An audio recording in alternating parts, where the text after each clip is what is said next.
Homies, program time, program time. Shake them sheets, brush that grill, roll up that mat. Program time. Ha ha. Program time, baby. Early in the morning, get that ass up, baby. Let's get that money, biscuits and gravy. Keep one on top of the Colt 380. I don't move. Yeah, man, I came out tripping on this one. I was like, fuck that, homie. My little nephew told me this fool Blueface was respect my crip, and I'm like, somebody better respect my 18. You know what I'm saying? Is that where it originated from, the Blueface? Yeah. Well, yeah, that's his beat. Well, man, hey, check this out. We right here in the Program Time Podcast. Welcome, everybody. Hey. We got my boy right here, KO. Salute. Yakko 18. Getting this episode 6 with a little, mixed with a little love. You know what we do. Well, you know, the homie said that the homie was feeling a little like, you know what, man, it's a time to celebrate. So he got a little bottle and we're just like, hey, you know what? While we talk, you know what I'm saying, we'll go ahead and enjoy. So we right here with my boy Yakko doing our thing. Let me salute, baby. And shout I don't out. have a DJ today, so I'm doing the DJ, off the fly, the freestyling. Yeah, so your boy's a DJ now. I don't know what the fuck you call this, the engineer or whatever. I don't know, bro, but like I said, go ahead and hit the clap button every time I talk. Yeah, see? Everybody love me already, and I just got here, you know? Hey, well. Yeah. Well, yeah, see, it just cuts off, but my bad. I ain't gonna do that no more. The love ain't last too long, man. It's all right. Hey, but everybody, I want to let y'all know that today, the topic and everything that we're going to do, man, we're going to focus on the underlying word for this is KOs, knockouts, triumph. Indeed. You know, and everything he's been through to get here. You know, I personally know, you know, just off the streets, you know, that the homie went through a lot just to be here. You know, homie did stretches. A long journey. In the pen. And we knew each other just off, you know, the neighborhood talking and all that. But I know it took a lot for him and a lot for you to be here. You know what I'm saying? Yeah. So this is why I just feel that it's only right, my boy, that I give you your time. I appreciate that, man. And your, you know, so your stage, so you can let the world know, man, because shit, a person like me, I gravitated to you. You feel me? Yeah. So it's just like, I know the streets and the fans need to hear your story because I know everybody's been seeing our work. Man, yeah. I mean, I appreciate you giving me the opportunity to tell the story. You know what I mean? Because it's definitely been a uphill battle. You know, it's still an uphill battle, but I mean, I came home and like you said, we had some conversations that we'll probably get into later. But you definitely embraced me as well as the other fellas, and you see the work we putting out, so it ain't nothing but fire, bro. So yeah, so I know the actions speak louder than words. You feel me? So I just been more like, fuck the talking. Me and KO went straight to work. You feel me? And I know you seen like me and him been dropping back-to-back videos, singles, all types of shit. You know? Gems, bro. All gems. So as you know, it was only right. Like everybody's like, who's this dude? You know, but as far as people already know who you were, some. Yeah. But my fans were like, man, they really like your shit, man. Yeah. They like your talent. They like what you bring to the table. So it's just right, man, that I put you up next. Like I said, man, I was supposed to have the fellas from Oxnard. Yeah, shout out to them.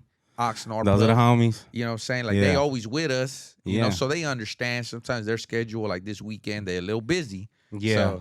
So KO though, you know, he was all like, hey man, let me get up in there like swimwear. Yeah, and here I am. You know without the swimwear though, you know, but I'm here though. So you know, but yeah, shout out to the homies from Oxnard, man. They got some fire over there, bro.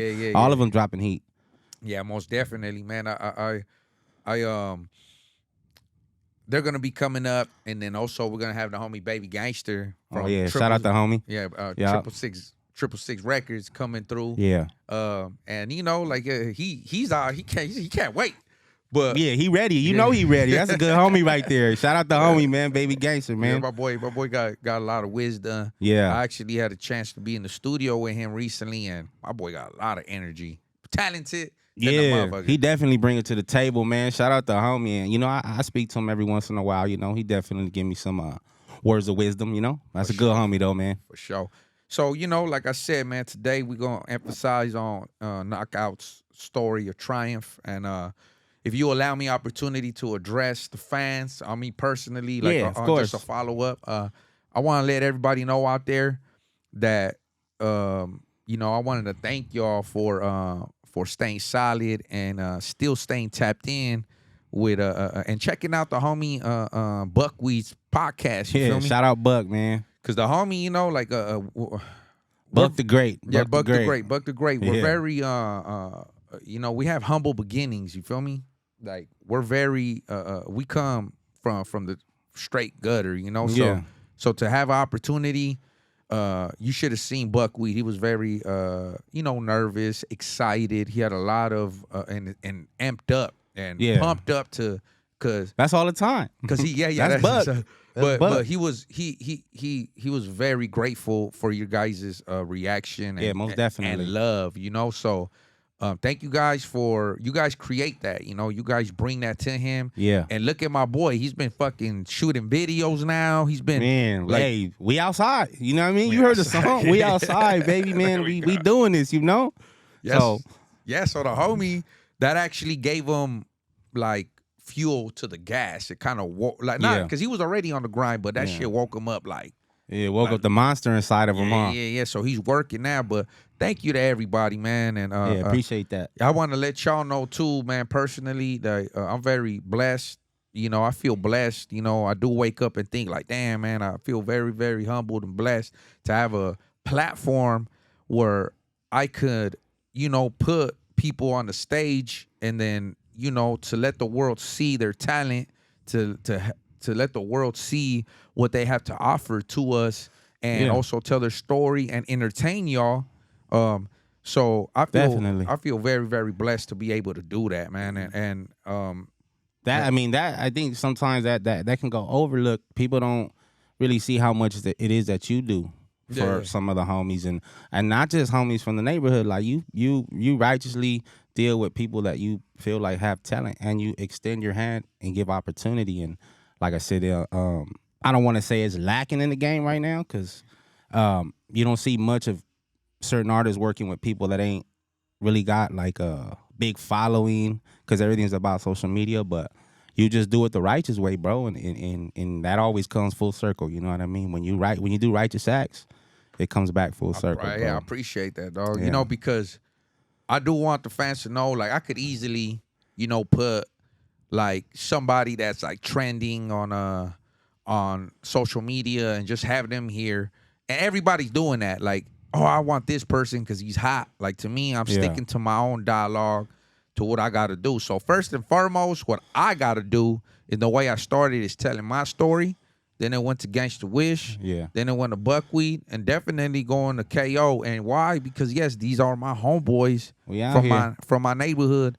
And it's not like I'm yeah. Yeah. He's up to the homies. Yeah. I'm not just doing it because I'm set tripping. None of that. It's just what I'm doing is I'm giving y'all a layout of the foundation. Because I have big friendships with a lot of fucking the mega hitters from different neighborhoods, Yeah, and definitely. I definitely, will love to have them here, and I look forward to having them here. But first, I'm laying down the foundation to where we're at, and I feel good, man, when the homies approach me and be like, "Hey, D," and the older homies like, "You know what, man? Like, I Yeah. see that you putting the homies on, like, Yeah, definitely. like you're actually giving them recognition and all that. Of course, man, Yeah. because Yeah. everything ain't about acting like a fucking goofball. Yeah, nah, on we the ain't doing none of that, bro. On the Yeah. mic and all of that. Yeah. Like we're not doing none of that. So my whole thing is that if you got something going on, and you got like as you and Buckwheat have, Yeah. and then two Yeah. baby gangsters starting to get back on it, like Yeah, yeah. definitely, you guys deserve to tell the story to the Yeah, fans. let the voice be heard, man. Yeah, If you yeah, got if you got your foot on the gas, bro, then that means you're doing something. You know what I mean? We ain't here to knock nobody, but I mean, if you got your foot on the gas pedal and you in motion, slow motion is some kind of motion, bro. So as long as you attempting to get that grind on, then Like the homie Bugsy said. It's like slow boogie is better than no boogie. oh yeah, Bugsy said the gang and shit though. Hey, shout out to homie Bugsy, man. Yeah. Where you at, man? I don't know. Homie, I think he's a little bummer. Yeah, I done had the buzz ball and the beatbox first time with Bugsy, man. Bugsy, he's the one that introduced it to us. Yeah. But yeah, man, just to get off that topic and close out on that, man, is nowadays people want to come. It's not that. It's just what I want to emphasize on this is that it's not about talent and integrity no more. Yeah, nah. If you a hard ass rapper, or if you got your name straight in the streets, it ain't none of that. Nah. Like now, It's about entertainment. yeah, people want people want controversy. People want somebody They to want act drama. a fool on the camera, and that's how they get that recognition is just off a motherfucker acting like a character, And They don't necessarily remember the music. They just more remember. I mean, the audience remembers you just acting like a character, and they can't really name the catalog, but they gravitate towards the entertainment side, like the like you said, like just wilding out or drama or whatnot. You know what I mean? I think like Tekashi 6ix9ine was one of the idiots Oh, yeah. that started that shit. Where he Yeah. had, and that's using a nice word, but you know what I mean? But yeah, like that's a prime example, bro. Like he's all 6'9", tatted on his head, rainbow Yeah, hair, man. acting a fucking jackass. Yeah. And then, oh shit, people look at him like a character that you pick on a video game. yeah, So you ain't lying. unfortunately, is that like we can't do that because I know a lot of homies, good people. Yeah, definitely. A lot of strong people are listening to us. We Yeah. got eyes on us, important people. A lot of homies in the pen. They, I know they got cell phones. A lot of Yeah. homies. They ain't paying attention to how you conducting yourself. So you know what I mean? So me being a part of the program and the homies, like I cannot, and I refuse to, buckle down our, integrity in the way we conduct ourselves. You know what I'm saying? We have to conduct ourselves and we have to put the bar. Yeah, we somewhere. set it up high, bro, and, Yeah, yeah, and we maintain it. You know what I mean? But like you said, it's all about how you conduct yourself, because where we come from, the culture that we come from in the streets is like there's expectations. There Whether we you go. believe it or not, there's expectations. you Yeah, know? yeah. So the expectations too. I don't want to embarrass my family. Like I don't want to. Yeah. I don't want to embarrass my homeboys. I don't want to embarrass the program. Yeah. I don't want to embarrass California. And it's nothing but love. So, and I get it. If there's like a monkey on the corner juggling a ball, like balls, Yeah. like We're gonna pull up and watch. yeah, Like, it's hey, shit's what you doing? That shit's entertaining. Yeah. Like, oh shit. So I understand Yeah. y'all that like Man, y'all it's- want to see that. But Yeah. like two gentlemen that just navigated through the streets with a lot of wisdom and a story. I understand that it only attracts a certain crowd. You Yeah, feel it's me? like a lane. Yeah, It's, yeah. It's So, one lane, you know but what I mean? I'm still not giving up on that. I'ma still ride with our solid ones, with our real ones. So shout out to everybody, and I Yeah, know indeed. that All the roots time. that roots for us. And don't get me Yeah, wrong, like appreciate you. we're trying to step a little more into entertainment, but without the shenanigans. Yeah. Straight up. But it's gonna be gutter and raw, and but like you said, without all that extra like circus act and shenanigans, and I mean, we can't do that. You know what I mean? It's just not in the character. Hey, see, they love me again, bro. We back out here. Everybody pulled up. You know what I mean? Damn. Yeah, man. So not to hold off everybody. Yeah. Shit. I got a little dialogue. You know what I'm Mhm. saying? That little notes that I want to let you know. I Uh-huh. want to start off, because I got my little notes right here written. Yeah. I want to let you know personally Right. that the way I heard about you. Okay. Okay, so and then because we're gonna kick it off from there, right? So Yeah. 'Cause I haven't even heard this story. So yeah. So just so you know, like we know each other, we've been working with Yeah. each other, but there's a lot of things that we don't know about each other. So that's why to me it's fucking yeah. exciting today. Like my spirit is different because I'm like, man, I'm gonna actually hear it from the horse's mouth today. Yeah. You know what I'm saying? So I want to let you know, homie, that I heard when you and the homies were like in the streets, right? Like Yeah. it wasn't you in particular, but it was Yeah. like your Like the section? your circle. You know what Yeah. I'm saying? That you would be around. So I heard about that, but and then I think you had got busted. So Hey, when you they got always in jail, man. yeah. So you had got busted, but yeah. you were still doing music. So Oh, yeah. and we'll get to that, you know, because I want you Okay. to tell the story like you know, like fucking specific to what happened, you know. Yeah. But the homie Casper from the hood, and then the homie Smash, they would always be playing your music, bro. And Yeah. then that shit would be hard, like, Yeah. and it would be like Appreciate that. patrolling the hood, so Uh-huh. or rolling around the neighborhood, and then I'd be like, "Who's that?" And they'd be like, "Oh yeah, homie, that's Knockout." And I'm like, "Oh yeah, the homie from the Double S." Yeah, Like, yeah.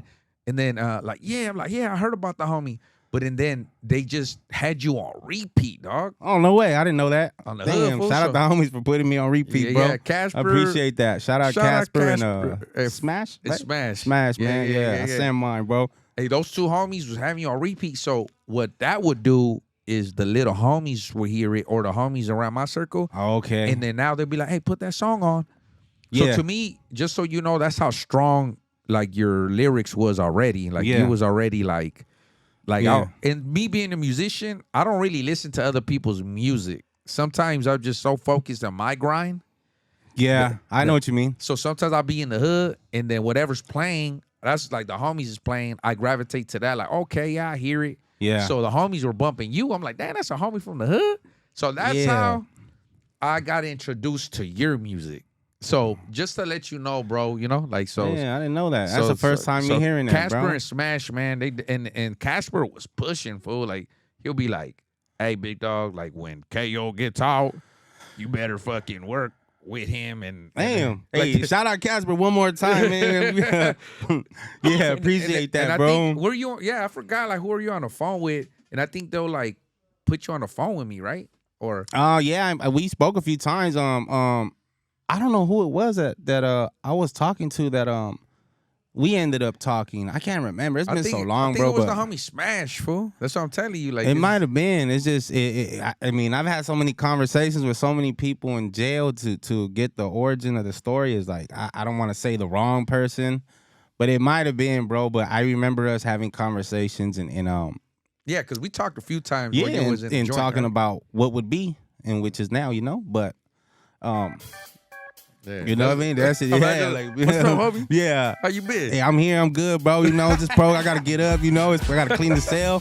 You know what I mean? Make my coffee and Program time. yeah, put this phone away because the police about to walk right now. You know how I go, bro. You know what I mean? You see, man, hey, dog. This shit, hey, I love being a DJ, man. Yeah. I play the most awkward shit. Yeah. Because that would be kind of funny if he put that on in the cell in the morning. We were like, hey, hold up, bro. What the fuck's going on here?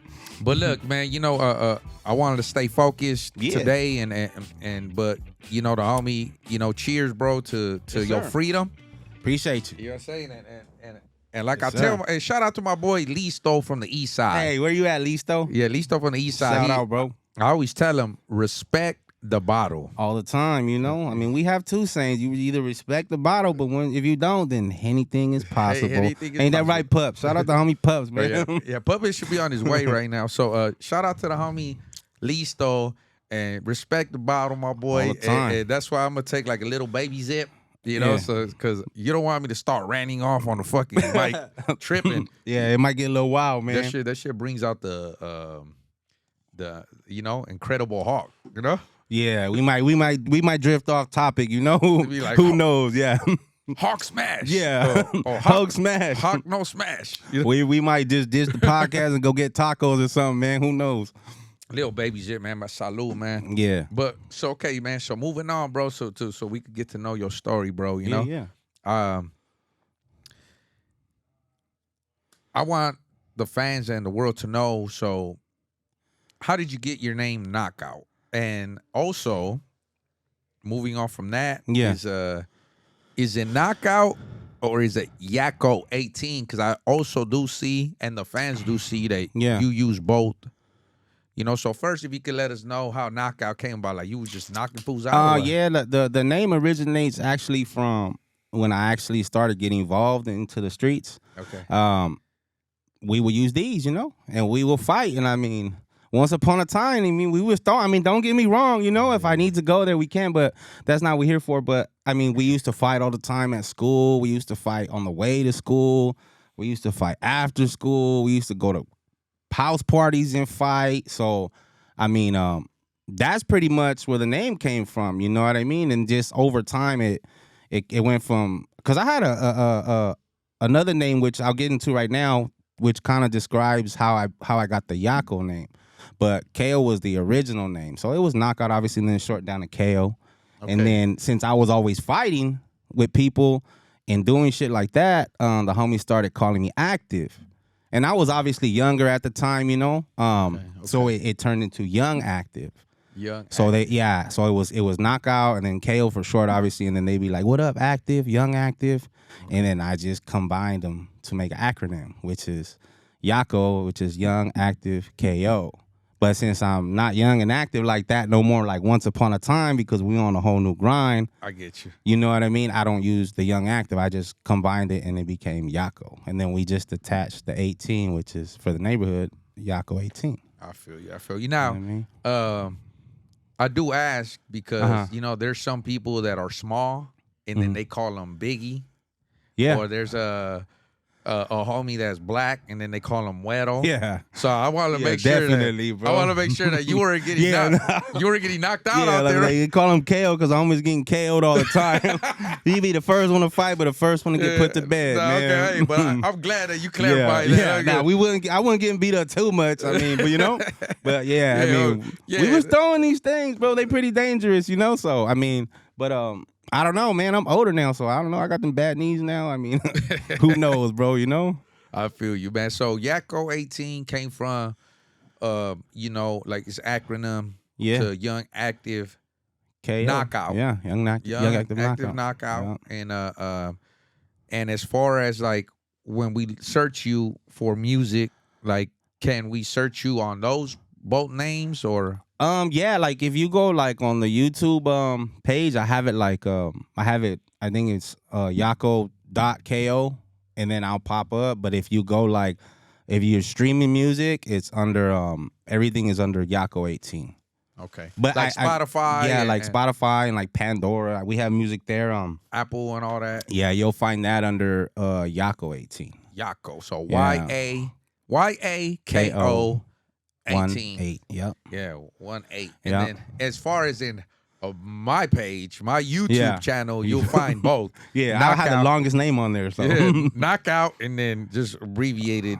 He's like, which one do I put? I'm like, just go ahead and put them both, bro. So my name is the longest one. And they going to be like, oh, who is that? Why he got so many letters in his shit? Nah, man, but to me, I just, I get it because I don't want the fans getting confused. Yeah, and I think you deserve to get heard, and I want them appreciate that when you heard, they know like it's what it is. So we're clarifying why the Yako is there. So everybody go check out our music. You go to my channel, go to the channel, check it out, and then you'll see Knockout and then Yako right after. So. All bangers, bro, all jams. Hey, you know what? I think we had a conversation about that. I think if I'm not mistaken, we were on the east side.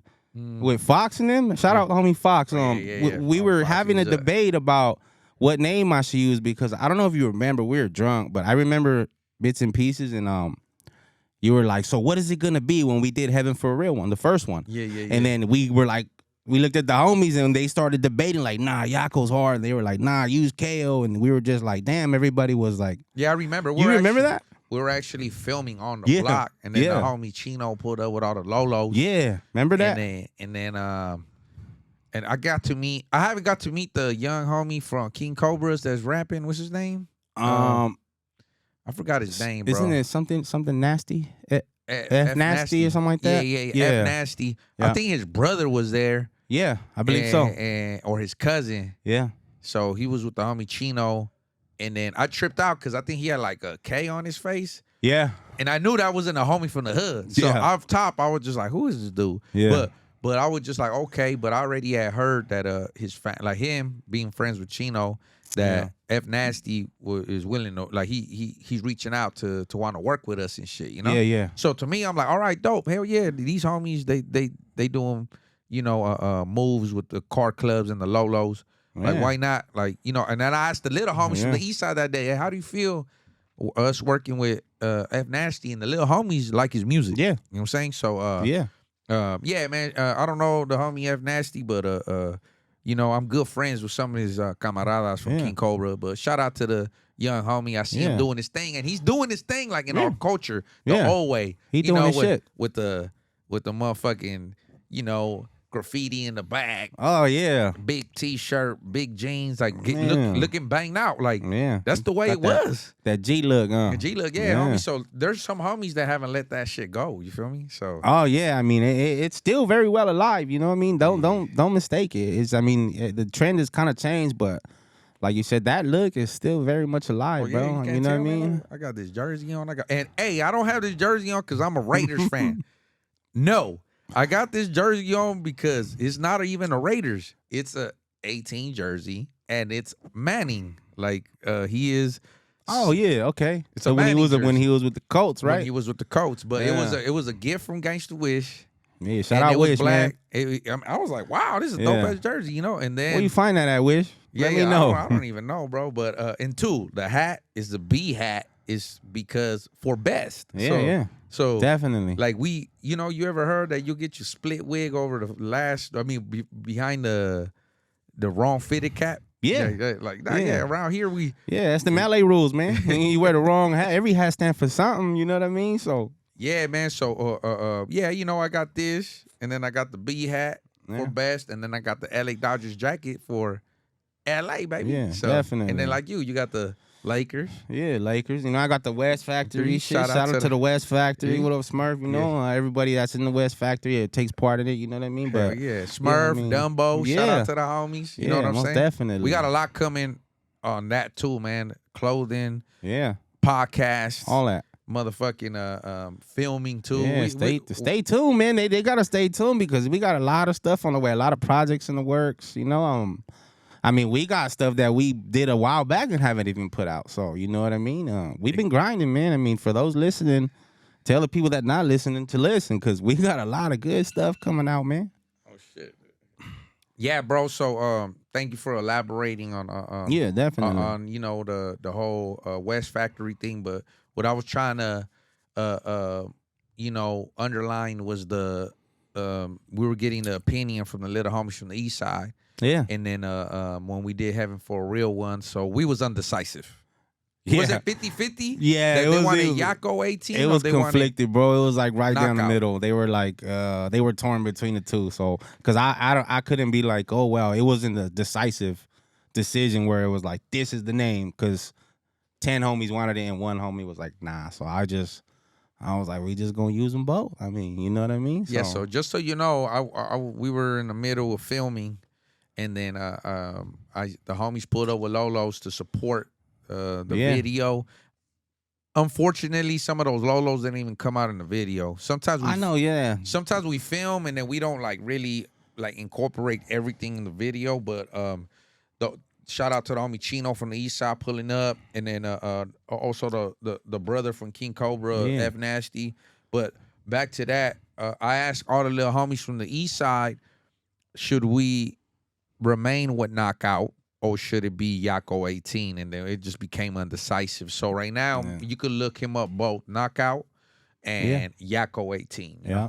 So moving on from that, if we could let the fans know, you know, what area were you raised in and what location have you came from, so you know, so they know where the music's coming from. You feel me? Like, Yeah, I mean, I hopped around when I was younger. I hopped around a little bit, due to the fact that I went. I mean, this is some exclusive stuff, but I went through the system, you know, like group homes. But I hopped around a little bit. But I mean, actually, when I discovered music as something that I wanted to do, it was like I want to say around high school maybe, and I was attending high school over in, I believe it's the West Whittier area. West Whittier? Yeah, like Pioneer High School. Okay. Yeah, and then I was actually going from there to hang out with the homies that used to live in the South Whittier area. Okay. So okay. I would go hang out with them, and that's where we formed, you know, the bond. And we had being the music came from my bad. Scratch that, because the music, when I was in, Oh, not that one. It's yeah. that Oh, one. there you go. There you go. No, because there was somebody I used to when I was in the placement, we had music was like all we had. You know what I mean? To escape everything. And there was another friend of mine in there by the name of DeAndre. He used to like to rap. Okay. And we would always like come up with these little ideas, like we gonna do this song. And I didn't know nothing about like going to a studio, or I didn't even know how to count bars. Like there was nothing I knew about music other than you had to write it and then record it. And we used to do that, and that kind of sparked the idea, you know what I mean? And then when I started going to hang around with the homies, which was over in the south end of Whittier, like Inez Street and all that, it kind of started gaining traction. And my brother was like, hey, maybe you should try and do something, Get you know? more involved with the music. Yeah, like write your own stuff, you know? Yeah, But, so not to cut you off, so pretty much in high school, you going to high school, it gravitated for you to be in Arnett Street, and then that's like southeast, and then I also know that you were like in the Double S area, south, in the south side of LA, and shout out to everyone in that area, man, because salute, man. y'all like 20 minutes from down to 105 and then the 605 but there's where my boy's music comes from, and his background, everything that he's rapping about is his struggle through those trenches, I done met a lot of good people over there, bro. Like, I mean, on both sides, from my homies to even people once upon a time I didn't get along with that would encourage me to continue the music. You know what I mean? And it was like a conflicted deal, because it was like some of the homies were related to some of the people that we didn't get along with. So we would see each other, but people would hear the music and they would be like, hey man, I think you got something. So you know what I mean? That kind of made me pursue to continue to write music. And like, I don't know if you've heard some of the older stuff, but it sounds a lot different than the newer stuff. But I just thought you would go in there and just like gas, like, you know what I mean? Like some Bone Thugs. Yeah. Yeah, I mean, damn, so I can't do all that. But I try to do that, but I got too much of a deep voice. Yeah, you would understand what the fuck I'm saying. Yeah, I would try and go. I used to write songs that were like, a verse would be like 40-something bars, and they're like, whoa, bro, like. I know y'all heard my song Young Hog and all that shit. I used to make like 5-minute songs, man. That shit was no joke. Yeah, he just keep going and going and going, you know what I mean? But I mean. No, man, so I'm just trying to give a layout to the fans of the area you came from. And I know personally the streets know, the homies know that like our neighborhood, sometimes we inherit or we join forces, and this is where I spoke to you yesterday about the tag banging time, like the tag banging era, the era. Yeah, and to me, I want to emphasize on that too, because graffiti art, bro. Graffiti art, like it's not what it is now. I think it has a little bit, but back in our time, like when we were like bigger back then, when we were teenagers, tag banging was like you didn't know how to write or graffiti like that. Graffiti was big, but then you had your hitters that was very violent. Yeah. So that's how I know you guys, like your circle, got involved with the homies from 18. And then you guys became a subset from our, our family. Yeah, definitely. And the streets was talking, and I do remember that, man. And from that, I just think it's a very interesting topic, man, because I remember when I was 13 years old. Tagging on them walls? Nah. When I was, attempting to. Because I don't know how to tag. I mean, no. When I was 13 years old. We used to talk shit about taggers, but I bled just like them, and they bled just like me. You feel me? So when they used to be like tagging around the neighborhood, like them motherfuckers. I mean, I say damn because I wasn't doing that, so I was just like tripping on the homies not the homies, but people that used to do it. You know, like they Yeah. used to ride around the neighborhood, like right, and then, but them fools will fight. They will fight. Yeah, I mean- and they would be banged out. Like they would be like Yeah. big ass shirts, all like Yeah. like pandilleros. Burner on the hip, everything. had Yeah. guns.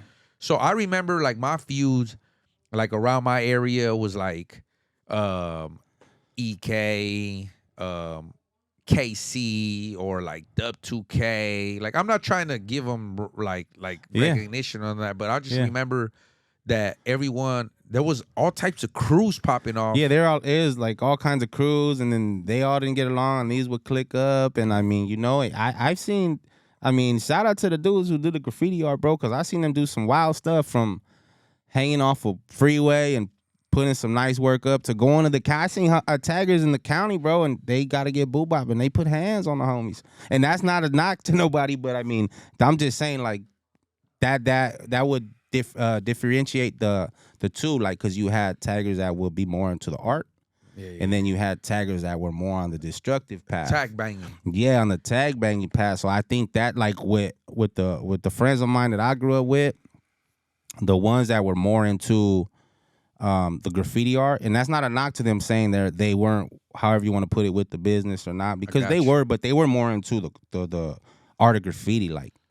You know what I mean? And then the guys that I was running around with were more into the destructive path. So I think when we actually got from the neighborhood, the homies that were more on that all chose to be like, okay, well, we from the hood. And the other ones were more like, nah, we good. Like, we just gonna stick to the art. You know what I mean? But I mean, I still remain friends with some of them dudes to this day. It's just, And was it all Crazy Criminals?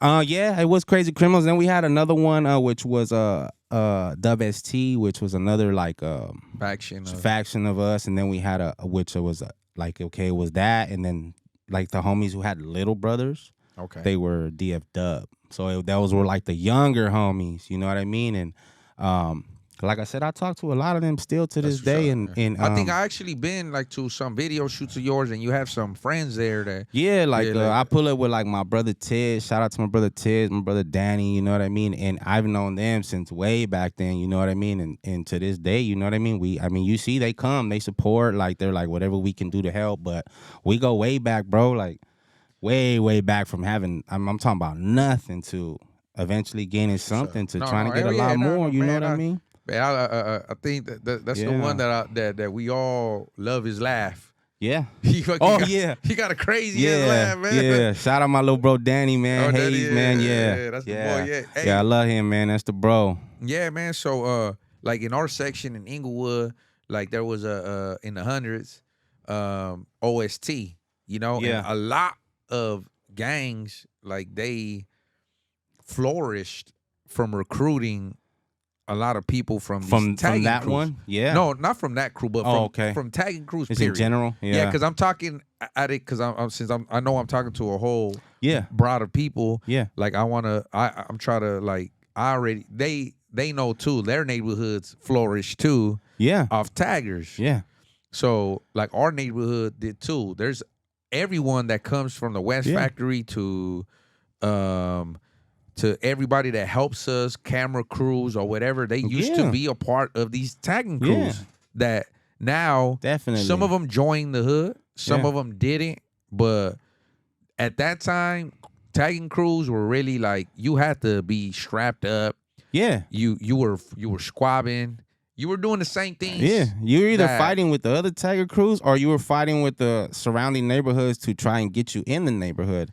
And I think it boils down to demographics. Like, most of the people that are, like, say if you're tagging in a certain area and the bigger neighborhood is around there, then they tend to get from that neighborhood. You know what I mean? And then some choose not to. Yeah, like some of them right now, like, they're still considered neighborhood friends. Yeah. Like the tagging crews that got into our neighborhood, some of them that chose not to, like, they still, you know, when they fight with their wife or when they just want to get a little ratchet. Like, where the homies at, man? They call Dopey, like, bring. I'm like, what's up?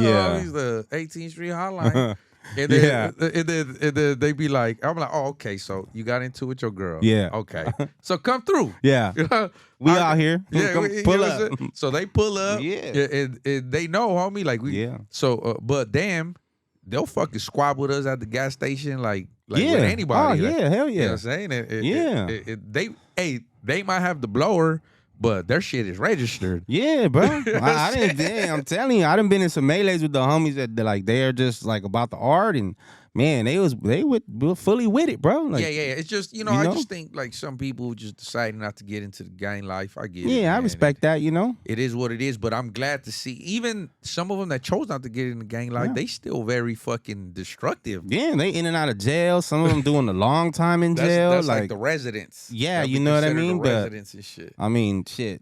They got hard too, bro. Make no mistake about it. You know, just So I just wanted to elaborate on the tag banging era. Yeah. Because it was a good time. It was a good time. Like the homie show KWS Yeah. in the South Side. Yeah. There's a lot of tagging crews that got into the hood, dog. Yeah. And just like before, Yeah. our generation, Yeah. like homies were part of, like our OG homies, they Yeah. were part of party crews. Oh yeah.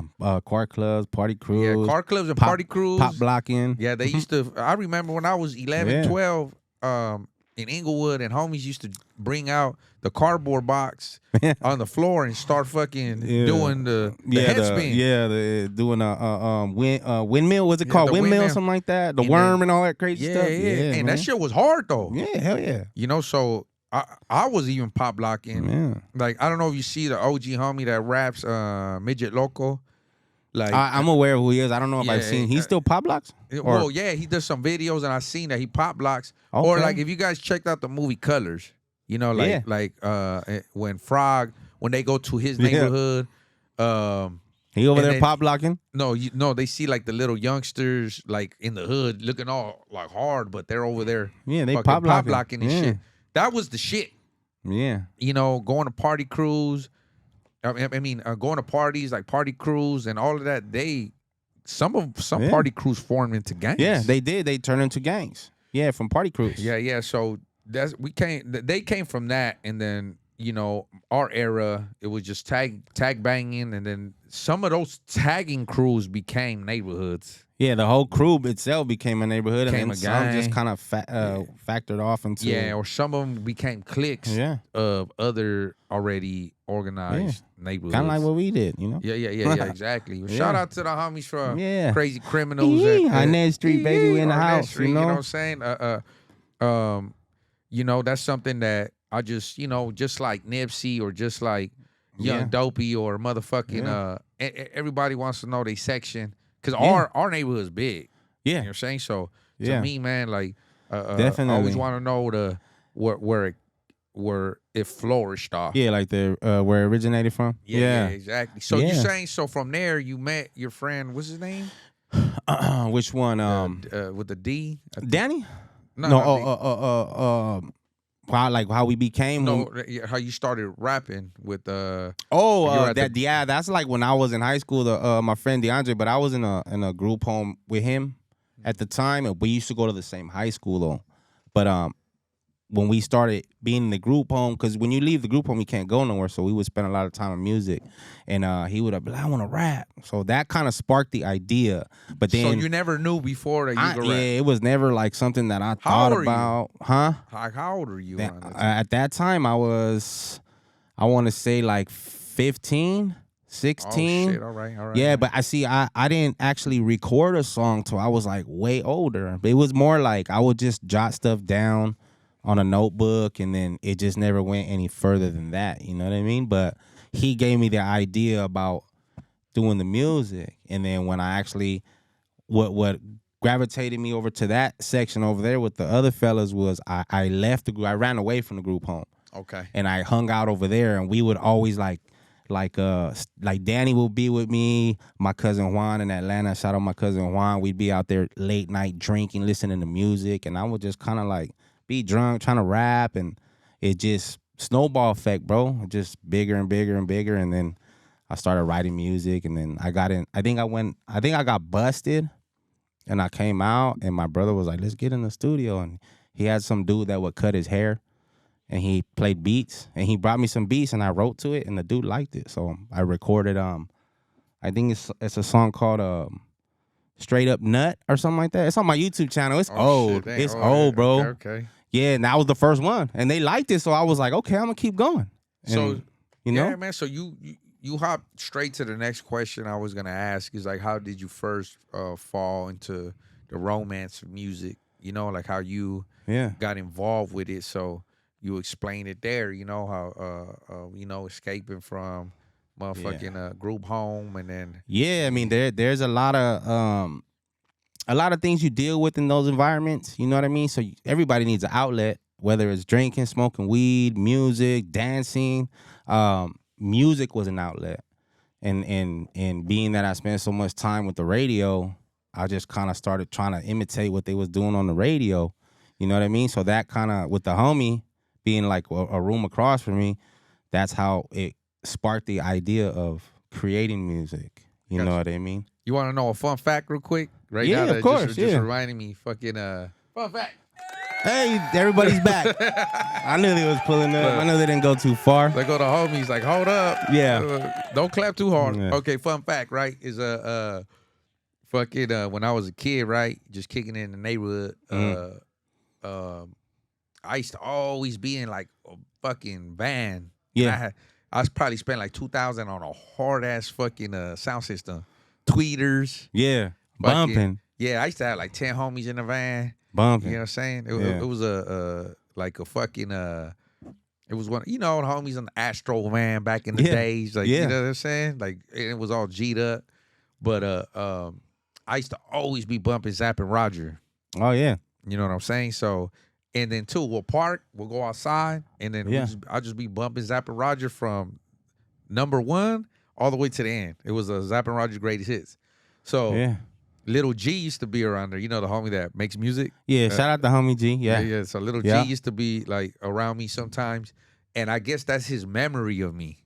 Oh, the Zapp and Roger? Yeah, like he'll be like, Yeah. man, don't be everything. So he got a beat produced that we're working on. Okay. That he's all like, man, like It takes him back to that time. Yeah, he's all like, I got this beat produced because Yeah. me and him linked up, and then he was just like, I want you to, like, I knew that this was gonna fuck it. He's like, you want to hear it? And then I was in his little I think his working van, you know, Uh-huh. his travel van. I forgot Yeah. what it was. And then he was bumping it, and then he just looked at me like, and I was all like, oh, you remember? That's the So yeah. So to me, it was crazy that how you're talking about it, like how you, when you're young, you gravitate. Yeah. to, like my shit was back then. If you didn't have bumps in your ride, like Everything was all about bass. you used to have cars. Boom, boom. Yeah. Trunk rattling, all type of shit on. Yeah. Yeah. So to me, I used to, Yeah. you know, I was like, I had one of the hardest motherfucking sound systems, dog. And I made Yeah. sure when the homies was in the whip, they felt the. They hear you coming around the corner on. they were like, homie they Dopey already- about to pull up. Yeah, the homie Wish told me down the that. street. Like I hear the bass going on, like, oh yeah, Yeah. that's Dopey. Like, and then Yeah. I turn the corner, and then Sure like, enough. "What's up, homies?" Yeah. So you know, like it's good that you explain that, like little things that always, like my worries and Yeah. problems, the music and the bass. Yeah, it drowns everything out, bro. It's like it I don't know, it hits something in the soul, you know, and it's just like it alleviates a lot of pressure. That's whatever it may you go through, you kind of just like drift off, bro. And for that moment, even if it's a quick moment, it's a good moment. Yeah. You know what I mean? Yeah, most definitely. Yeah, bro, for sure. Yeah, man. So, you know, fucking, moving on from that, you know, since you answered the question as far as, how did you fall into romance and music, you ended up doing time. Yeah. How many, if you don't mind me asking, how many terms did you do? I only got 2 terms, but they were like Yeah. kind of back to back. I mean, I got a gang of county stints, like county lids and stuff like that. I did picked you do up. stretches? Yeah, I did. The last one I got out was I think I did 12 off of 15. I mean, I was fortunate enough to come home because it was a lot of more time that they were trying to give me. Okay. Probably wasn't gonna come home. You know what I mean? But I was able to come home. But yeah, I did a see, I did back to back terms. So I did a short term, like what you would call probably a turnaround, like a 2.5. Okay. And then I got out, and I was out for probably less than 90 days. and then I picked up the life case. I got you. And then I fought that for about 2 years. And I was fortunate enough to get it down to 15. And I did 12 off of 15. 15 years. Yeah, man. so man, two so strikes. So we on eggshells right now, but Yeah, most definitely. I know how that yeah, is. you know how it is. It's I'm right here on Yeah. GPS, fucking 2 strikes. it gets tricky out here, bro. Fighting the case right Yeah. now, loved one. So Yeah. I feel it. It's just so 2 terms. First one was slapping the wrist. Second Yeah. one was it took a hit in your life. Oh yeah, it definitely put a dent. I mean, we can go so deep into the effects of that term because I was gone for so long. I mean, if you think about just from your kids being this big to this big, or just you feel like you put on a shelf where you gotta what's the CDCR motto? Hurry up and wait. You just hurry up and wait. Like they put you on a shelf and you just you in limbo, bro. You know what I mean? So, but I think that's where it took. That's where I started really getting into the music, like actually taking it serious. Because I did a few songs before that, prior to the incarceration, but it was never like a serious thing. It was just like, and shout out my brother John, man, because he was always the one that was like, nah, do something with this. But I was young, you you're young, you naive. I was gonna tell you. Oh yeah. You want some more? And No, just a little bit. Oh.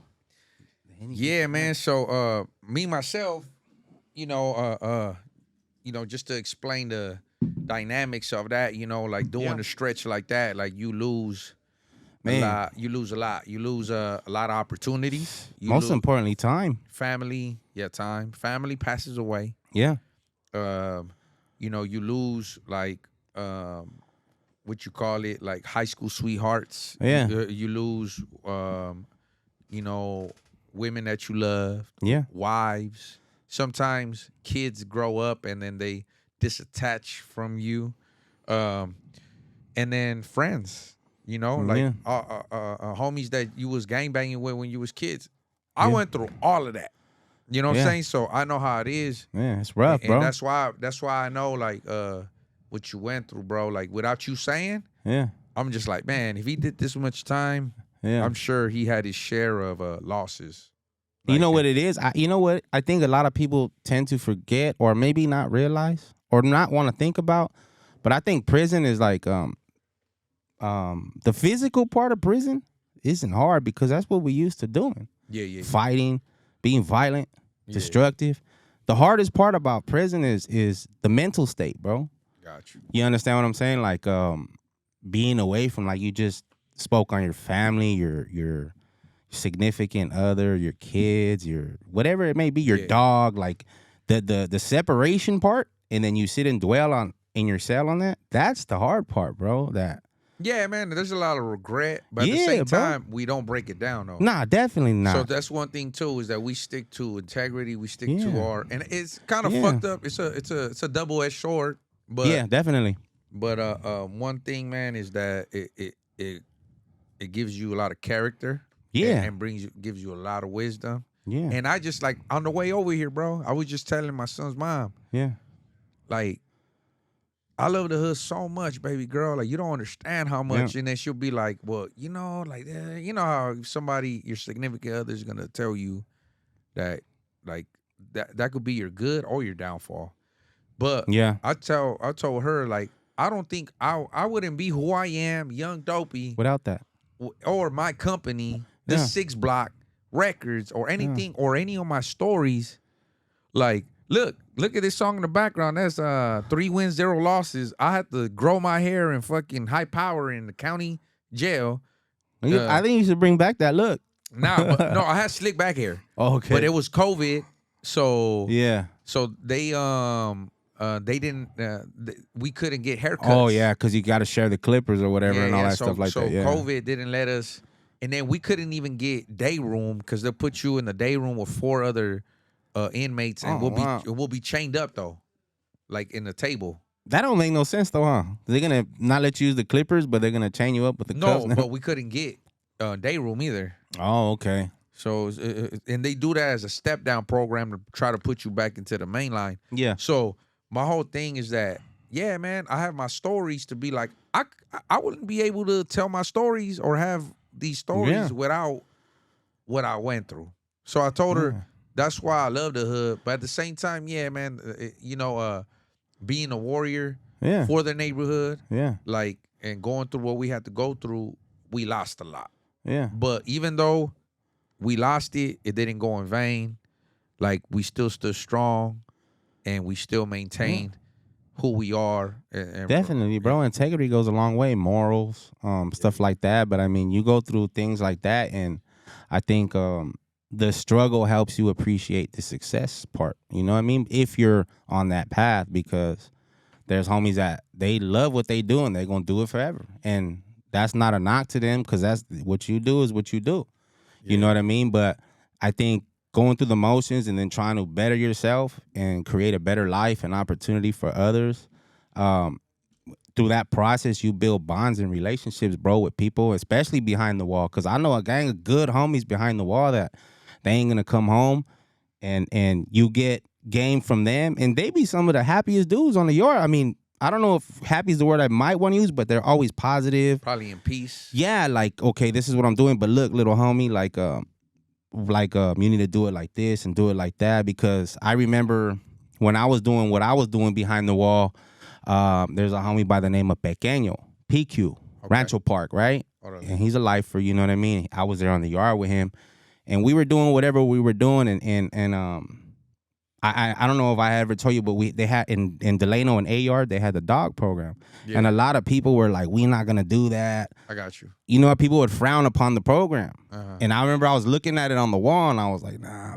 And PQ came up, and he's like, what you looking at? And I told him, oh, this right here. And he's like, is that what you want to do? And I'm like, nah, the homies ain't. He's like, man, go do the program, go get your shit together, start getting everything in order to go home.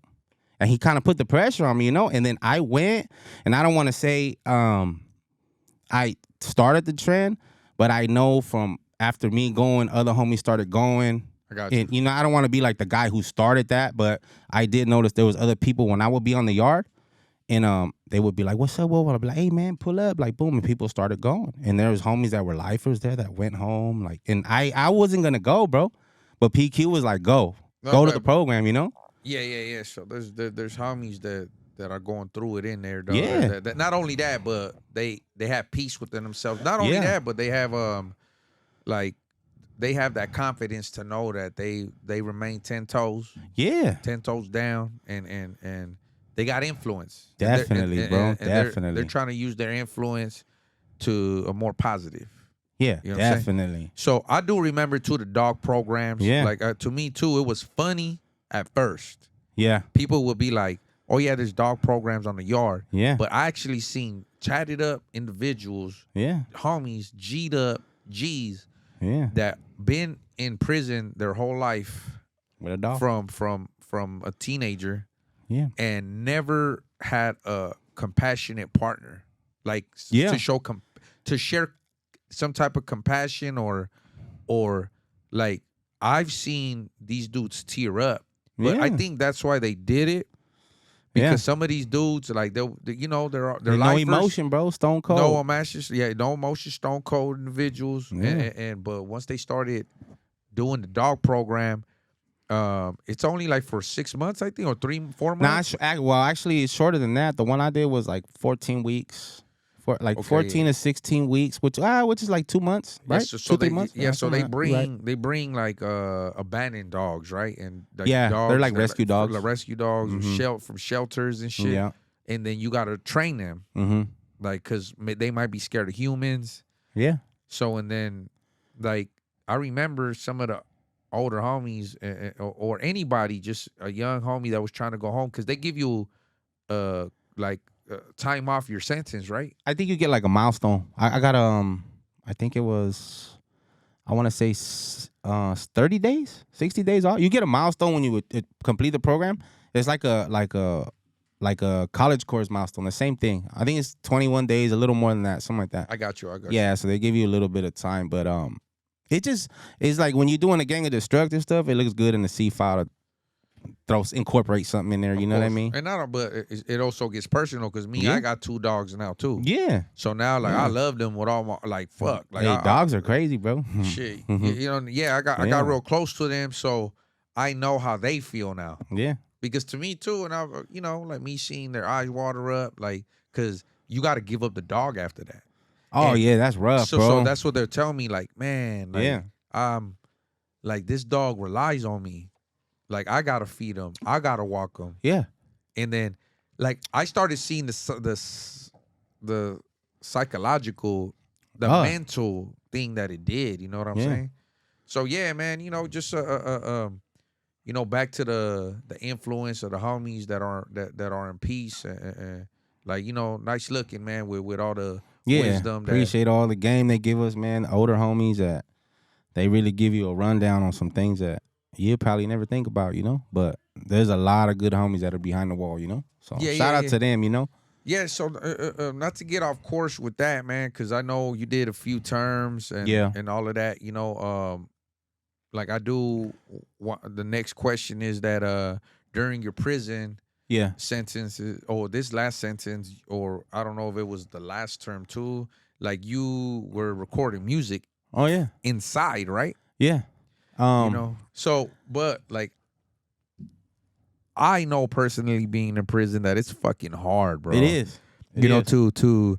To make music, but you did, and then check out the homie's channel or any of his songs on YouTube, or he did all of that from a prison cell. From if you could break it down to the fans, and I want to let you know another fun fact.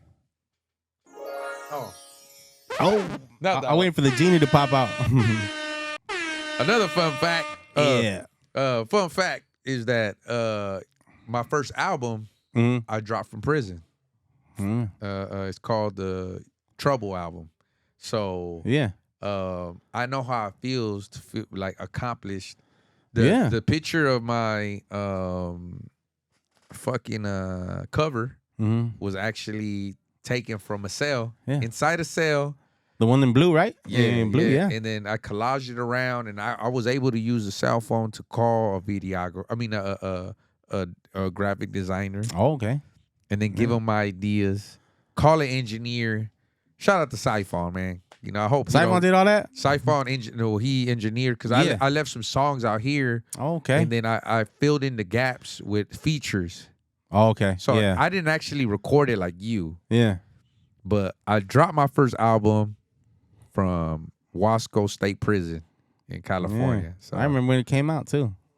Shout out to that. Shout out to Siphon and Dopey for doing the work. Yeah, man. So moving on from that, bro, like, can you explain what was the process of making a song for KO Yako 18 in a cell? Like, what would you have to do to make a song? Well, it's crazy because when I first started doing it, like I don't know if they ever heard. I have a song called "State Property," and I actually wrote that in Delano Reception, right? And then I got out and I recorded it, and then I think kind of music is kind of like getting a tattoo. You do one song and you want more, you want more, you want more, you want more. So I ended up getting busted right away, But I was fresh off just doing the song in the studio, and I'm like, damn, I gotta do all this time now. And eventually, when I went through, reception, I got to the main line. I got my hands on the phone. Okay. And I used to like get at everybody like, hey, I want to record, and everybody was kind of like they didn't know what to do. So I just started looking it up on the phone, like music apps, and like I would try to use the, every phone has a voice recorder. Yeah. I ended up getting transferred to, I believe it was Mississippi. I was out of state, Tutwiler. Okay. And I remember. I had phones were like cheap, like crazy cheap. I used to mess with the homie too. Shout out the homie Travi from the K-Dubs. He's out there like in Minnesota or something. He used to do music. I remember the homie. Yeah, so I would contact him. I actually been on stage with the homie. Yeah, and he'd be like, record on the voice recorder and send it to me, and he would just kind of like level it out. That's how I started. Okay. But then I ended up getting moved. We lost contact, so that's when I started using the apps. And then they sold a Sangian radio out of state. a little gray box one, like about this big, Okay. and we had Xboxes. So what Yeah. I would do is I would get the YouTube instrumentals, I download them, and I put it into the Xbox, and then I would turn it up loud on the Sanjian, and then I would be in the cell, or I have to like board up or whatever, or my celly would be out, and I'd be like, let me know when they walk, and then I would just write to it or whatever, and I would turn it up loud, and I would just rap over the instrumental. So it's the sound quality was like But crazy is trash. it up on YouTube right now? I mean, I don't know. There might be some still, because in order to, I had to rearrange my page, in order to monetize and stuff like that. I had copyright issues, but at the time, that's all I had. So there's still probably some on there floating around, but yeah, I would use the app through the phone, and I would wear the CL20s. Boom, like exactly how I'm wearing my headphones right now, because I gotta hear the tier. Got you. You know what I mean? Yeah, And then I yeah, would okay. have like my little desk at the end of the cell, and I have my radio. I would get the mail to mail and plug it to the radio, and have the beat in this ear, and have the phone sitting on the desk. So if the CO walked by, he would see both of my hands free. He wouldn't be like, oh, he's texting. I would have my hands on the table where he could see him, and I would hit record, and then I would just do my shit. Boom, boom, boom, boom, boom, and then I go back and listen to it. And I started from like one app to another app to where it ultimately got like somewhat decent. Okay. But that's how I would stay engaged in writing music. You know what I mean? To explain to the fans a little more the dynamics of what's going on right here is that around a certain time in CDC, Yeah. they were getting overcrowded, so they got contracts from 3 different states, I believe. Yeah. It was Mississippi, Yeah. Arizona, and Oklahoma. Oklahoma, yeah. So those prisons were empty. So I remember too, because I was in Folsom. Yeah. They were shipping out California inmates out of state due Yeah. to the The overpopulation. overpopulation Yeah. crisis. Yeah. So this is where KO ended up at. And actually in Mississippi and Oklahoma, it was popping more because over there, I'm not saying that it's boring, because I'm not saying it's not, but in the certain towns Yeah. that those prisons were in, I was already hearing that COs was selling pussy. Yeah, it was wild, man. It It was wild over there. Hey, so it was that extreme. it was Yeah. that extreme. So Yeah. they had California inmates that there was the most vicious in the motherfucking Man. world. The California enemies burned all that shit down, bro. The homies, everybody, the homies, Yeah. the blacks, this wild, bro. Yeah, so the homies or the blacks, everybody, Yeah. like California inmates ended up going to these to those states and then fucking corrupted the shit out Yeah. of those prisons, and then Yeah, for sure. that we weren't able to get the nice radios or the Xboxes in California, but Nah. you guys over there Yeah. had that They had like a different that catalog. the luxury. Yeah. But what I'm trying to say is that you guys got accommodated because it was also very like it became hard for family Yeah. to go and visit you The guys. commute was too, It you was know? too far. Yeah, Yeah. so I remember that too. I would think like, man, if I go to Mississippi, Mhm. like how is my wife or how is my family gonna come and visit me? Like that shit just It's sounded far, bro. I rode the bus in a black box back from Mississippi to La Palma, Arizona, in a black box cuff. That was like 30-something hours, bro. Dang. You know what I mean? What's a So black box? Are we talking about yeah, like the black box like this Oh. when you're on the bus, on the transportation bus, and then they wrap it around, they cover it over the. No, yeah. Yeah. Well, what I'm talking about, I heard that you guys took planes. Well, yeah, some people were lucky enough to fly. I wasn't one, but some Okay, people, towards the end when they started shutting them down, they start flying them out because they just needed to get them out, you know. But yeah, I had to ride the bus, bro. I was on the Grey Goose. So I heard it was also very not too lenient, but like it started how our prisons and counties started, like where they will leave cells open, Yeah, and then man, we used to be in the cell like, it'd be like 10 homies in the cell, like yeah, we in there drinking, smoking weed, like you know, like everybody be on the phone, be in the day room getting tattooed with the phone. Like it was in the COs, they would like they had like a table like this, bro, in the front of the pod, and they'll sit at the table and then they'll just spin off, and then you be in the pod by yourself. So it was wild, bro. It was definitely wild. Yeah. So this is around the time where you emphasize on your music. Yeah. Like so you had a lot Yeah. of like you had a lot like pretty much. Now I don't want to say free time, but you had Yeah. you had a little more. Now I don't want to say freedom either, but you had a lot more. Yeah, a bigger window to like actually focus on the music because yard out there is not like yard in Cali where you out there all day, you know? Yeah. You get hour at the most a day. And then the rest is day room. So you would have unlocks every hour. So I would like go to yard and then come back, hang out in the day room, show my face, and then I would spin off to the cell. And since the COs were so lenient, I didn't have to be as on point. I mean, I was always on point, but not as like as much so as if you were in Cali, you know, because the Cali COs they hip to the skip, you know. So I would sit in there and I would write my music, and like my celly at the time was the homie from Lennox, Drifter. Shout out to the homie. Yeah, he would go out to the day room. He liked to gamble, so he would be like, "I'm gonna be gambling at the poker table. If they walk, I'm gonna let you know." Okay. So I would be in there writing music, listening to beats, thumbing through YouTube, and that's when I kind of like locked in and kind of discovered my delivery and my sound, like what you hear now. I mean, of course, it changed gradually, but Yeah. that's where I was like really like, damn, this is what I want to do, bro. Like, I enjoy it so much that I always want to do it. You know what I mean? I fell in love with it. Like you said, like that's when I really fell in love with it because I had time to focus on it. In the streets, it was too much of a distraction. I got you. You know what I mean? And from there, were you able to continue it when you returned? When they closed down those prisons, did you continue recording in a California prison or? Oh yeah. I mean, shit. I put my phone in my TV and screwed it up, and you know what I mean. And I was like, "Oh, let me cross my fingers and hope R&R don't catch it." And I went to Delano, and then when I went to R&R A Yard, he was like, "Here." He didn't even look at my TV. He shot it, and I went back, and it was just a little harder to get it more done. I would do it in the night because I got to be in yard. I got to be in day room. It's a different.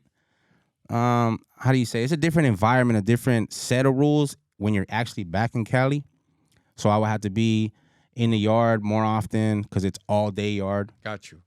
So it would kind of minimize my window, but you still made it happen. Yeah, bro. I still was in there doing my shit. What I would do is I would write it if I was in school or something, write my lyrics or free time write it, and then in the night when we were done doing, I would record it.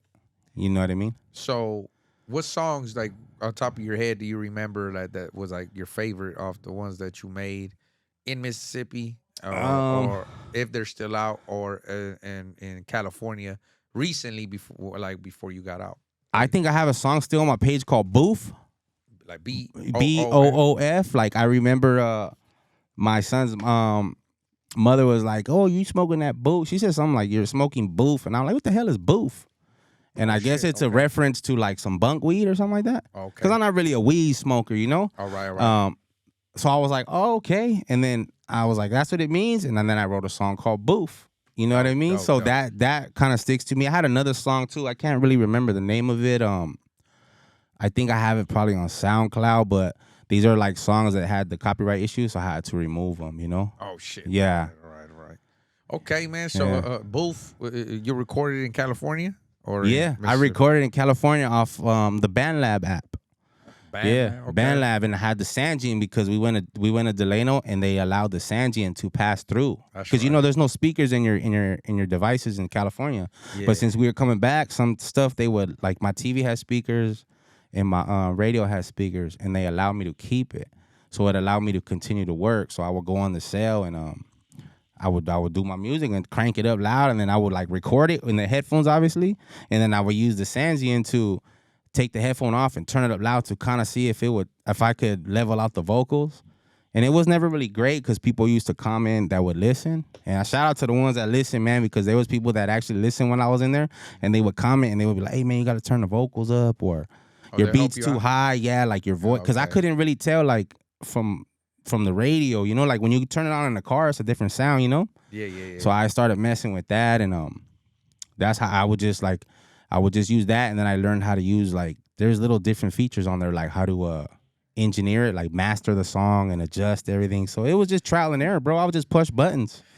That's right. You know what I mean? I'm like, we gonna figure this out, bro. And when I was in the pen too, I looked up some apps, man, but I got fucking frustrated, bro. Yeah, like it's BandLab. There's GarageBand. But GarageBand, it's complicated, bro. Like, but that's the one I used was BandLab. I was a hot boy, man, so I have eyes on me 24/7. So Yeah. it was hard to record.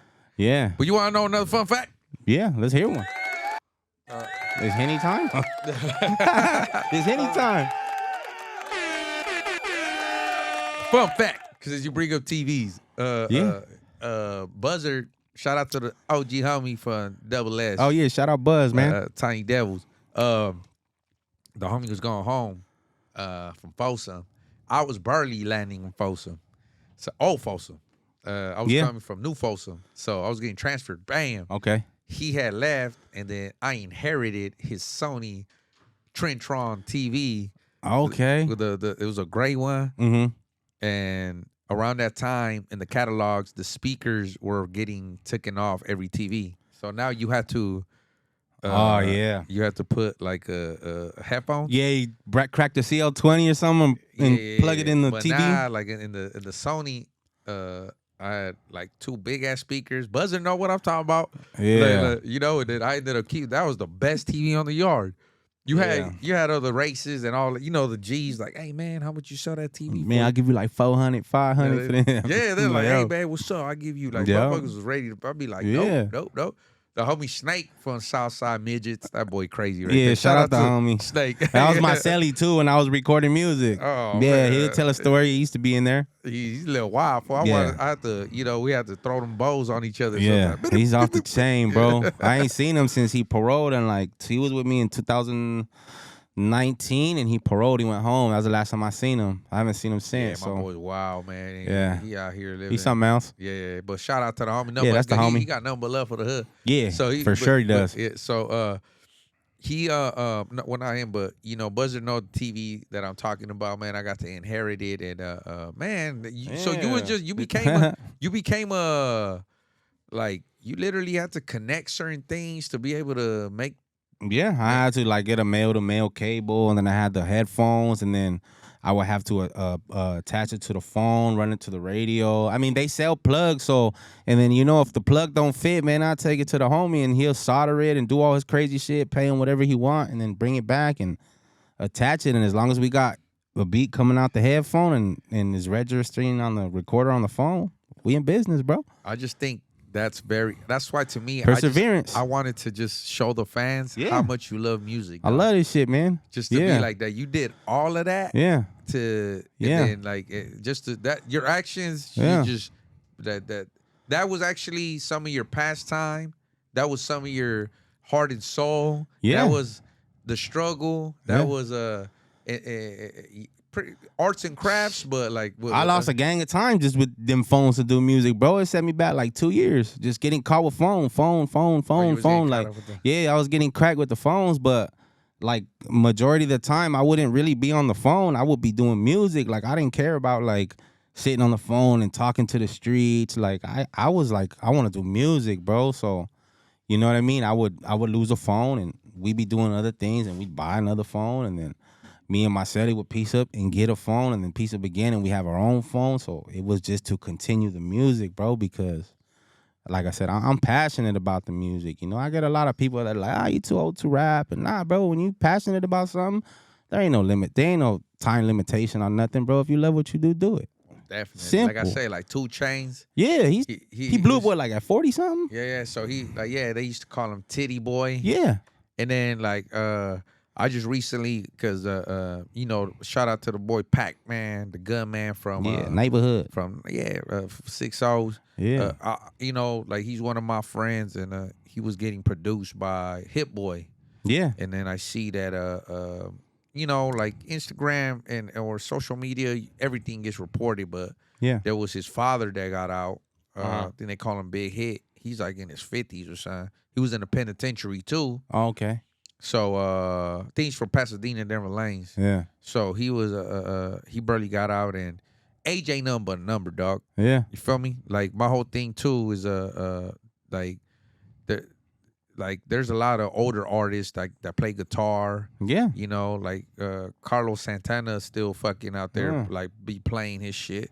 Like there's a lot of people that still get involved with music, don't matter, bro. Yeah. Like, I understand they say it's a young game. Yeah. Because, you know, the youngins come in with strong. Yeah, they be doing their shit. Like, Yeah. you know, with their stuff, man. But at the same time, though, I don't want people to feel unmotivated. Like, hey, Nah, you shouldn't. hell nah, You know keep what I that mean? shit Yeah, going, chase your dream. Do what you passionate about, bro. And if you like it, continue to do it. It don't matter what nobody say.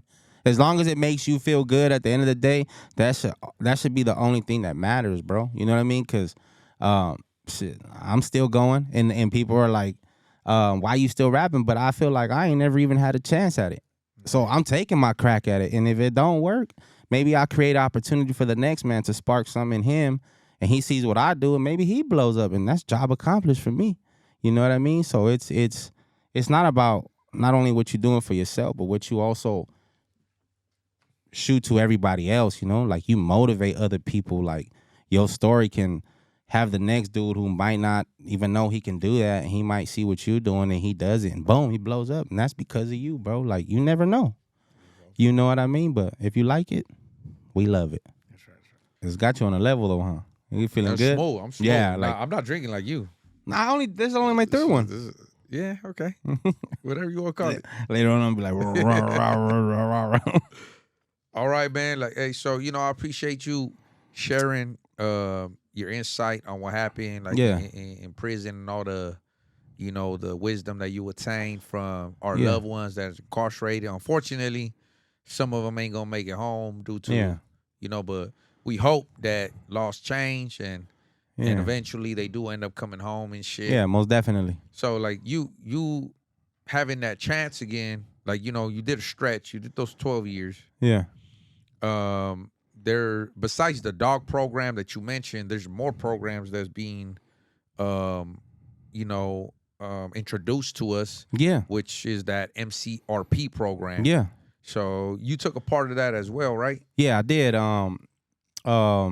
It was a little bit of a hassle to get there due to the fact that the CC3 and the when I was in California City, when I had finally got down to the level 2, he had something against the homie. So he was like giving us a bunch of like just he's basically was trying to agitate every homie who went in there in order to defer you, like to change your mind, like why you want to do this, why he was trying to get a reaction out of you, you know? And it was going around the prison. All the homies who went through the program, they know this, you know? But if you reacted, he'd shut you down immediately. Because they didn't really offer it to us like that. Like, they did, but they usually went, and this is not a knock to them or nothing, but they usually asked, like, the paisanos, the blacks, the whites first, and then it'd be a very select few of homies that they would call in there. We shut down on the homies. Yeah, bro, because... But you kept your composure, right? Yeah, so let's get a round of applause. Yeah. Go ahead. Damn, see? Whole block pulled up for me. We up in here. You know what I mean? I said, nah, hey. So we had some homies pull up to show some support. You know, Yeah, saludos to the homies, the homies from the yeah. park, the We homies got- from those gangsters. Yeah, Flacco and Flacco, man. Shout out to the Flacco and homies. They Flacco up in here. from the They hood, burning you one. see? They burning one right here in the And cut. they get me high while we on the podcast. And I don't ain't even I ain't even hit the weed yet. So, I mean, I don't even smoke, so I'm Yeah. getting contact high. Yeah, and me now too. they got a lot of chemicals in that shit. Yeah. So motherfucker, you know, like, that's that new shit, bro. That shit strong as fuck. nah, man. So this MCRP program, I haven't been in it personally. I have a lot of good, you know, friends from different neighborhoods and also homies from the neighborhood Yeah, that are part of it. yeah. Like, how is it? Like, what are the requirements? Like, what do you have to do to pretty much graduate from that program? How long is it? And like, what do you have to do? I mean, you gotta have like, I think a minimum of like, if I remember correctly, it was like 2 years left. You can like apply for the program when you're like at 30-something months, but Okay. you won't go to the program till you're like down in like, I think 2 years, if I remember correctly, you know?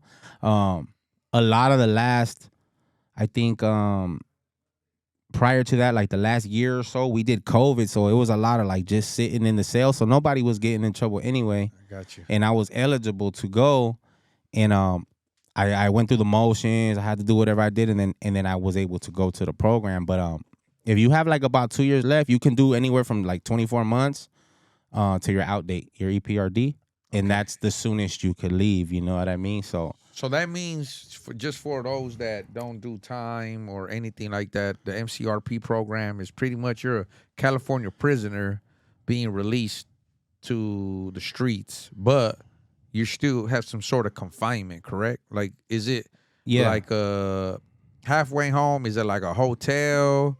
And or what is it? Yeah, Like, well, I mean, like they have different locations, but like the one I did was kind of like it looked like a hospital almost because it Okay. had long hallways with a bunch or a motel, like bunch of rooms, and then you have roommates, and then you have so you have COs on the compound. You have COs, like yeah. correctional officers? Yeah, and COs. they're dressed like Yeah, correctional officers? and they have the Ninja Turtle suit and everything, you Green know, suit? and then Oh, shit. You see? you got parole officers there, anywhere 1 to 3 at a time. And then you have your CC3, which is Counselor. Yeah, your counselor, you know. And then usually the staff, from my experience where I was at, the staff is former gang members, former drug addicts, usually people who have participated in the street life. They usually hire them on, I guess maybe to make it more relatable to the inmate. I don't know if that's accurate, but that's my assumption. And then you're in there with all kinds of people, bro. So Yeah, so from my understanding is just to make things a little more like direct to the fans. yeah. You have to stay in this place like it's your home, right? Yeah, like you're basically confined there. You got a GPS monitor on. On your ankle, right? You're allowed to leave. Yeah, you have the GPS on the ankle. You're allowed to leave, but it's usually like on a pass. If you're going to medical, dental, you got a job interview. But there's phases to get to that, with the exception of medical and dental, because you cannot be denied that by the state law or whatever. But if you want to go like on a job application, like you got a job application, they give you an interview, you can go, but you got to take a buddy. But you have to be there so long and meet so many requirements before you're able to do that. And then once you're able to do that, you can also be a buddy to another individual who wants to go do the same thing. But it's usually an individual of another race, you know? Like, so it would be like, I would take out, I would buddy a dude that's a black or a white or Asian. You know what I mean? It can never be two Hispanics together that go out, you know? So they keep you like probably like on certain restrictions in the beginning. Could you have cell phones there? Yeah, some places you can. Like when I got to the one I went to, which was the one by MacArthur Park, we were able to get a cell phone immediately upon your clothing drop. Okay. You get your clothing, your hygiene. It's kind of like a package. They have certain things you get. You get the phone immediately, and then you got to give them the phone number and stuff like that and whatnot. But there's other places that require you to wait a certain amount of time before you're able to get the phone. In some places, they just barely started letting you get phones. So, from my experience, from the one I've been at, we were able to get a phone immediately. I heard it wasn't like that prior to me being there, but I know now you have to wait, I think, 30 days to get a phone. I think it's changed. It might not be the same, but yeah, it varies, you know? Okay. So the reason why, man, is because I'm so much stuck on that. You did all this music from your phone. Yeah. And since you was limited on coming out, because obviously when you used to get passes, you used to spend time with your family. Yeah. You know, and it was hard for you to hit the studio at that time, right? Yeah. Or would you still record while you were a part of this MCRP program, or? Yeah, definitely. Through the phone? Through the phone. Well, I got an iPhone when I was in there, so I got an iPhone, and then I ended up getting I'm not. Hey, look, see, everybody always applauding for me, bro. I'm the one. Tell the story. Oh shit! Okay, here we go. I had the iPhone, and then I'm not sure. I'm not sure of the exact name of it, but like the padding you put on the wall in the studio, I had one of those to put in the bathroom. So it's pretty much like the insulation to the sound absorb the sound. Yeah. Okay. So I got one of those, and then I had my iPhone and my Apple. What are they? With the wire, with the microphone. So I would get the microphone and I would tuck it inside the soundproofing thing, and then I would use my phone, which was the Band Lab, and then I would go in the bathroom and I would close the door and turn the light off because I had a fan, and the fan would distort the music. So I would turn the flashlight on my phone, and I would turn the light off, and it would be quiet, and then I would just record with the wired earbuds or whatever, the Apple ones, stuffed inside the little soundproofing thing to kind of minimize the distortion. MacGyver. Yeah. That's what they used to we call it. gotta in make it Filipino. work, bro. MacGyver. Yeah. Homie, that's what it is. You MacGyver. Yeah. Oh, Mickey Mouse that shit. Yeah, and I did like probably I did like 30 songs that I have on the streaming and on the YouTube channel, and then I also did some music with some of the other homies like over in Utah, like they would send me beats, like the homie, What homies? The homie SM Mando, the homie from the hood? Tortuga. Yeah, they're from the hood. They're out that shout way. out to the homies. Yeah, shout out them, bro. I did a Ease song up. with SM Mando. I think it's the one Live For It, Die For It. I did a song with him, and I did a song with the homie Crazy Boy. So you were doing like features. Yeah, and like shit that would be. I would tell them like I can't get to the studio, bro, but I could do it like this. So they'd be like, shoot it. I even got like he hasn't put none of the material out, but I got like probably like close to an EP with the homie Tortuga out there. Oh shit. Okay, yeah. okay. So oh yeah, you know what? I do follow him on Instagram, man. Shout Yeah. out to the homie. You see, I'm not even knowing that he Yeah. extended his Yeah. assistance to you and that that way. Yeah. That's what's up. He would Man, help shout out me. to the homies up in Yeah. here. They hotboxing this motherfucker. yeah, right this now. month I'm about to get high. I'm high as fuck already. Yeah, I'm yeah, gonna that start shit, stuttering. I don't know if the cameras catch all the smoke, but Yeah, over they here. smoking in here. They Yeah, puffing. man, straight fucking choo tracks. Yeah. You know, but just to let you know, man, that we had our conversation when you was in that program, For sure we did. and we were barely getting acquainted. And I want to let the fans know, that oh shit, here goes Bugsy calling. This Bugsy the man, man. You ready to pull up? I wanted to let the fans know that for me and what KO been through, just off word of mouth and the streets, to me, he was like a first round pick. Like to me, he was like a seasoned veteran free agent. Like to me, I wanted to bring him over here to my music camp and show him appreciate the that. love. I wanted to I know your story is unique, is different, and especially, man, because I think we've been through the same motions and going through prison, losing our loved ones, going through the struggle, and then knowing that that you were willing to work, and two, just that work ethic of you working in prison and then working the MCRP, to me, that me as an entrepreneur, I gravitated to you, homie, and this is the plus, bro. I want to tell you in front of the fans that anytime you come around, the plus is that you have a very hard, like strong work drive. Yeah, definitely. And you have a good attitude. You don't try to play the tough guy. Nah. Like you're above everybody. Never. Like you assist, you help, and most importantly is that you're extremely talented, bro.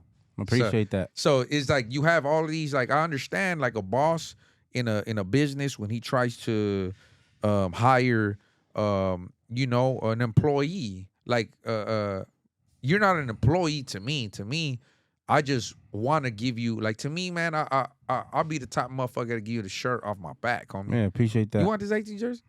Yeah, but it probably ain't gonna fit, you know. Okay, I mean, okay. once upon a time it would, but I've been eating tacos and hot wings, you know. So No, but I'm saying, like, I'll give you the shirt off my back, Yeah. homie. And I know how it is, homie, when the homie just needs a little boost. yeah, Cause I've been there, homie, when certain individuals was in certain spots, homie, they would not give me that extra push. Like they would try to hold me down. yeah, So my whole thing is just like me feeling that pain.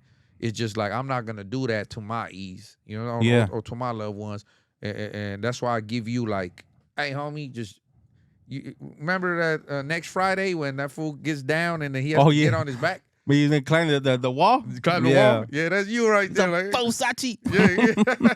Yeah, Like, go ahead, get over the wall. get you feel over me? it. So my whole thing is like, to me, and two, we got a very good chemistry when we work on songs. One turns into 10 and quick.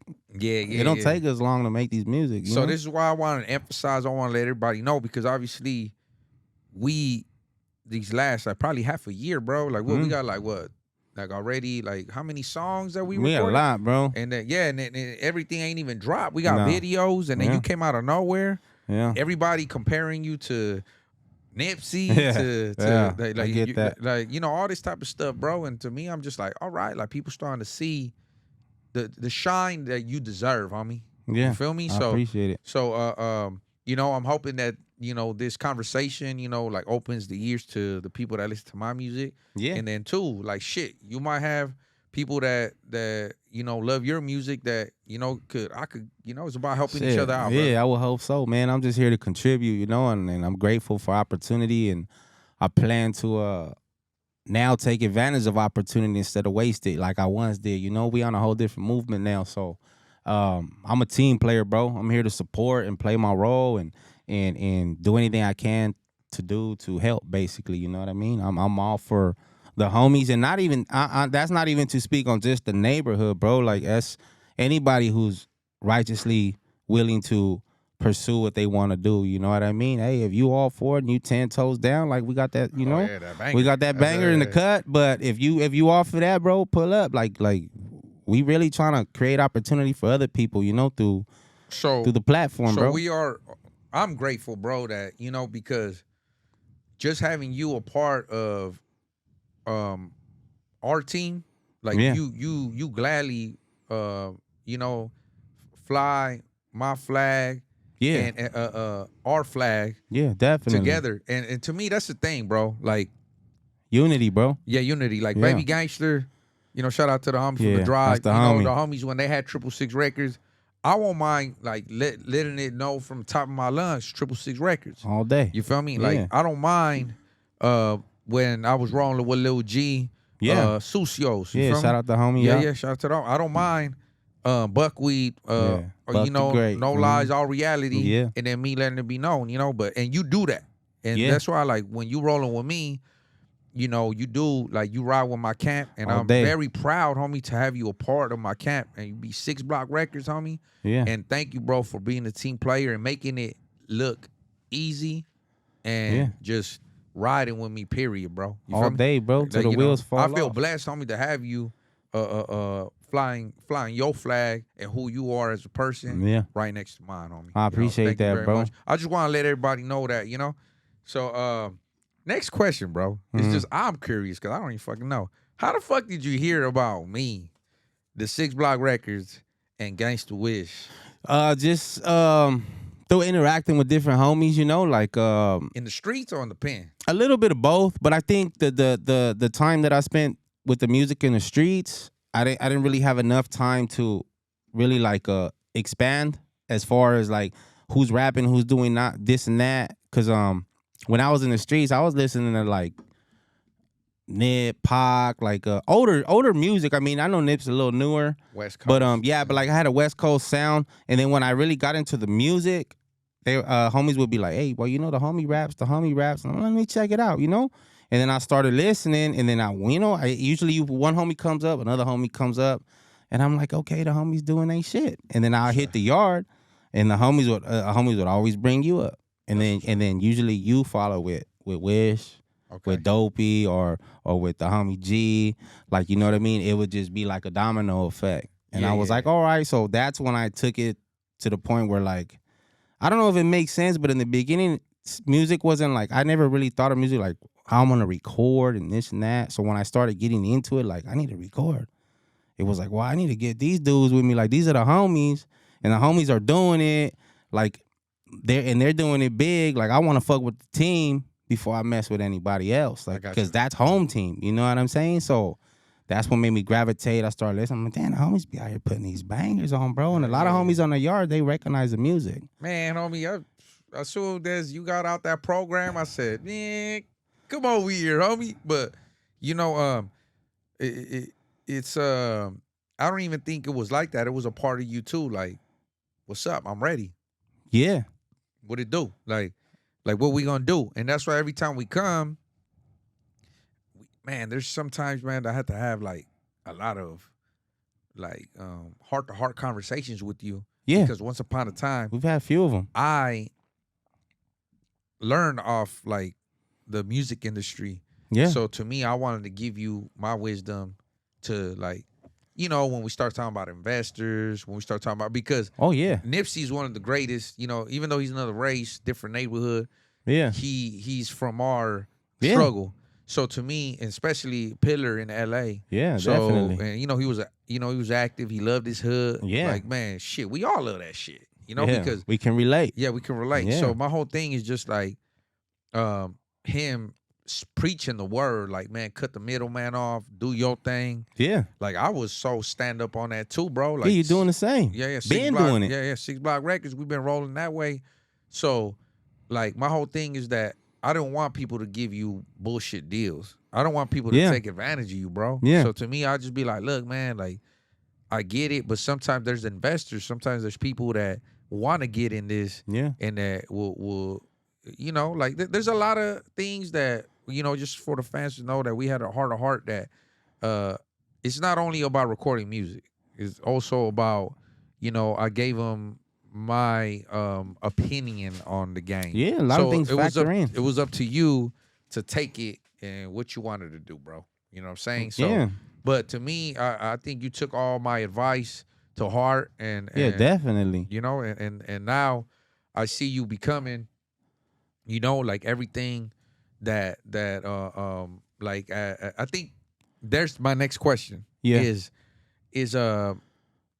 you know, like you starting to be in and interact with the music industry. You Yeah. know? And I know you're barely getting your feet wet and all of Yeah. that. You know, like what's your overall outlook on how, you know, back in the day we had to press CDs, and then like we had to go out there. Yeah, in the grind streets. was harder, The bro. grinder was, but now technology has gave us opportunities to Yeah. be able to put our music out there to the world much easier. Yeah, definitely with the So- social media platforms and all that stuff like that. So my thing was like, I know that you was away for like a decade. Mm-hmm. So to me, I could only give you so much game. It's like you got to go out there to the world and figure it out your own way. Yeah. You know, because that's the only way you're gonna learn, bro. Yeah. So far, man, like how do you feel like being involved in the game? Like you know?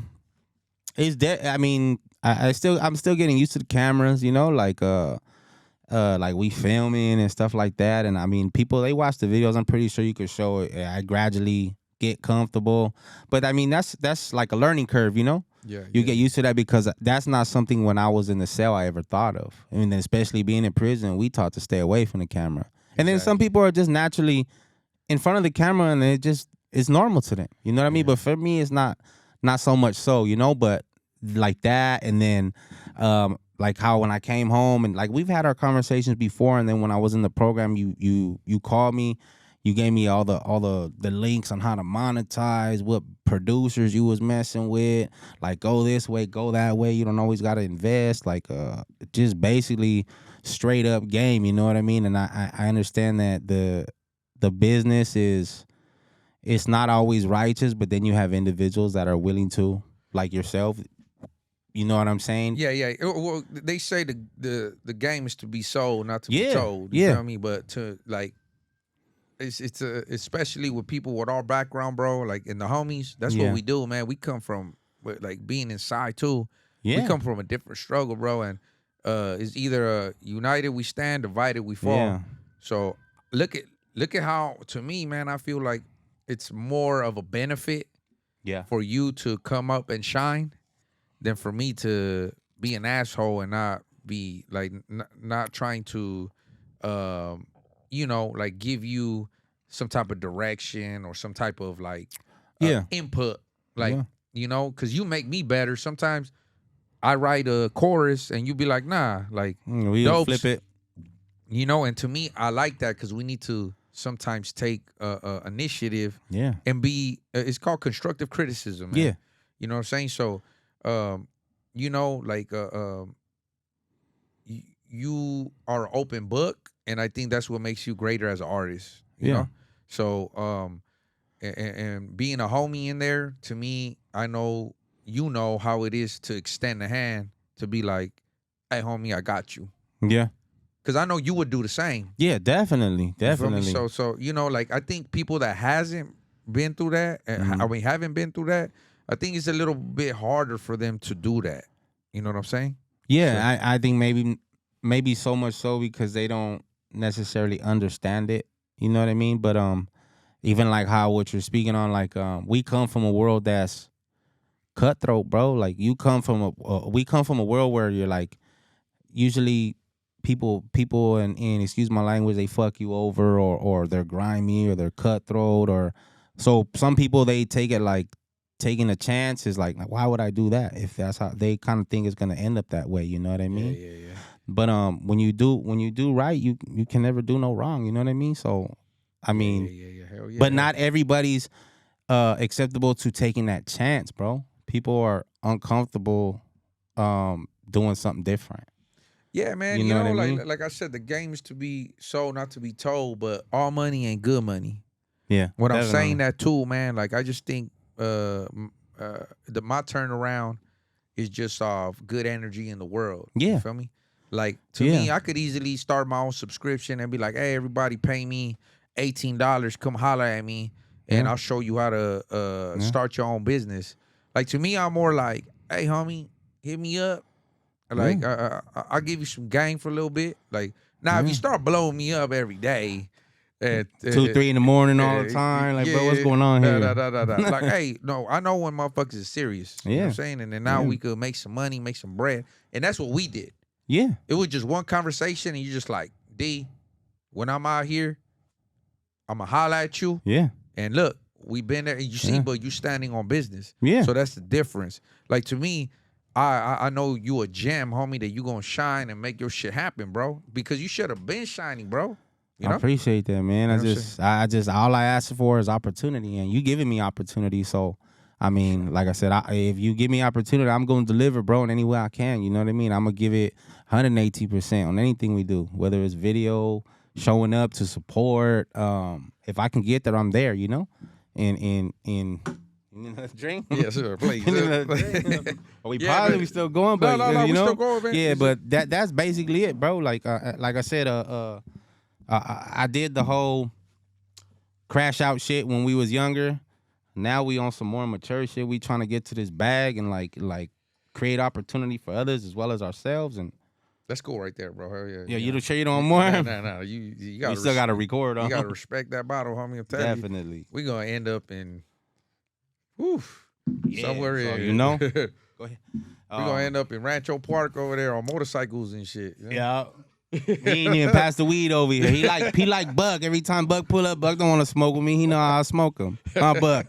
Buck know that. Buck be crazy. Yeah, that's the boy, Buck man. Be smoking like Yeah, fucking Buck be choo-choo smoking train, like too. one blunt. He smoking back to back to back to back, bro. For sure. Hey, bro. So moving on from that, man. You know, cause I don't want it to be too long for the fans. Yeah. So I'm gonna start like just hitting the topics. So what are you doing now, bro? Like besides your music, like let's just keep it real with the world. Like what kind of like work do you do? That you like doing? And there's a lot of camaradas that get out. They're into plumbing.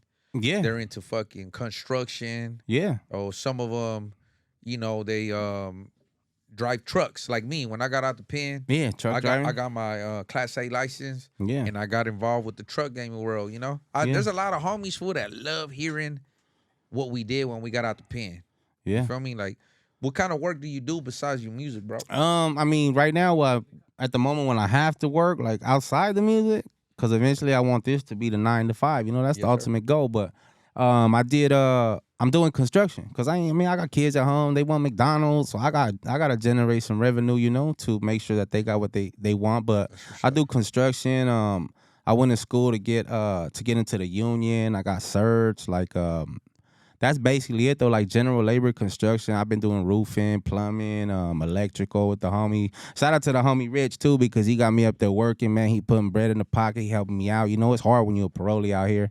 But I feel it. you gotta stick with it, bro. You gotta stay focused and grind it out, and that's what I've been doing. Any chance I gotta to move and make money, I'm on it, bro. Because just because your time stopped in the pen don't mean the world stopped, bro. You gotta keep grinding, bro. You gotta stay strong and Well, you know what I mean? Like I shared with you yesterday, man, when we spoke, man, like me, I'm actually blessed to have my 9 to 5 is music. Yeah. You feel me? Yeah. And then my mother was the one that inspired me to stop the truck driving and to focus 24/7 on the music. Okay. But I'm human, bro.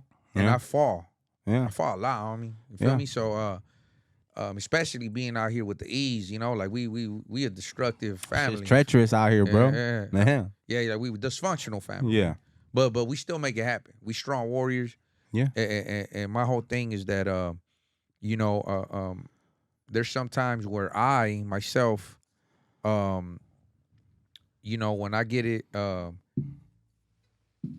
homie need a little. Yeah, the homie need a shot, man. Yeah, I don't know why he didn't get one the last time we opened the bottle. Nah, man. What I wanted to share with the world, man, is that once you get in a blessed position, Yeah. because my music works out for me, it Yeah. pays the bills, Yeah.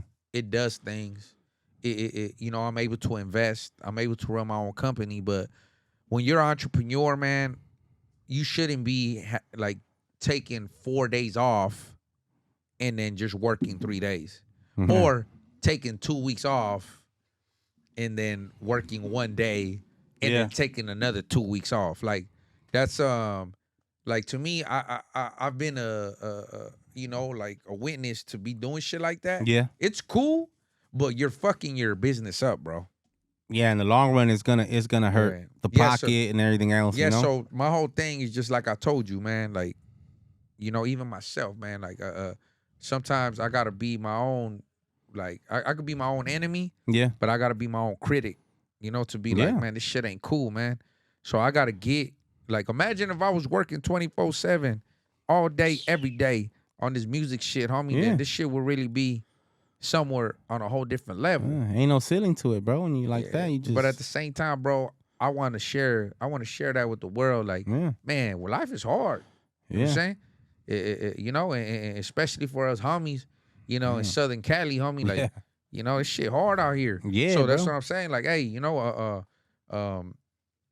I look forward, homie, to standing on business with you, bro. You know what I'm Yeah. saying? Like that. Now, Likewise. like after this, homie, like we about to go fucking record a whole EP. Man, we got some heat coming, bro. They ain't even knowing, bro. Yeah. Now we're gonna show you the beats after this. Yeah, This you shit get a sick with preview. it, man. We get a preview. Yeah, man. So I just want to let everybody, I want to let that out of my chest too, man. That I have to be my own critic and then be like, hey, Dopey, snap out of it. Mhm. You know what I'm Get saying? back to the grind. Yeah, get back to it, bro. Yeah. And I have this drive, bro, where I want to keep going. You Yeah, feel me? And as then you should. I hope that that you want to do the same. You know? Yeah, I mean, like you told me when we had our conversation when I was in the program. Appreciate what you tell me. Value my freedom. I think that's how you close out our conversation. Value your freedom, homeboy, and get out here and basically get to it. And I mean, I told you I would, and That's what you know what I'm saying? Yeah, your opinion matters. So I've been trying to stand on business, bro, and I've been like you said, when you call me to the studio, I'm over here, but I'll get there. And I mean, I've went to work at construction sites on 30 minutes of sleep fucking with you. Oh Yeah, drinking 30 minutes. What's that cocaine drink Oh, from yeah, fucking Starbucks? Liquid cocaine or some Liquid shit from cocaine. Starbucks? So Yeah, just man. just so y'all know, man, we've been Mhm. here in the studio like 2 days, Yeah. and then KO was the one that told me like, Yeah. hey man, just because I don't fuck with drugs and shit. I mean, not unfortunately. Yeah. Whatever you want. Yeah. Unfortunately and fortunately, Yeah. whatever. Because there's some homies who be like, stop it, dopes. Yeah. Because but I never used drugs, but I'm like, KO was like, man, get some liquid cocaine from Yeah. Starbucks. So check out liquid cocaine Yeah. and motherfucking Starbucks, man. That Yep. shit. Look that shit, up. That shit will beat you up. Yeah, hell So, yeah. But moving on from that, bro. I think you answered this, but who would you consider your biggest influence in the music?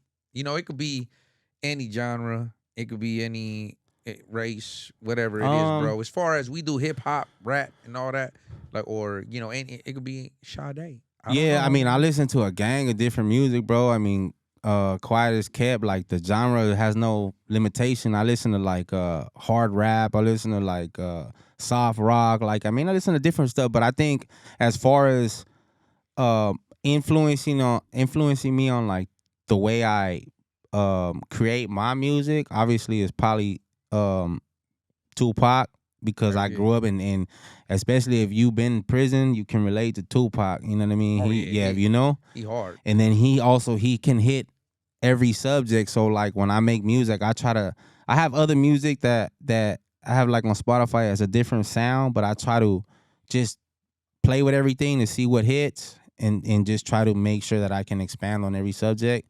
And then obviously Nip's the other one that's my favorite, you know what I mean? Those are my 1-2s, or one, I should say 1A, 1B, but I got you. yeah, I got but those are definitely two of the biggest influencers Most on definitely. my sound. I'm on my when other podcasts have asked me, I've Mhm. also mentioned Pac. You know? Yeah.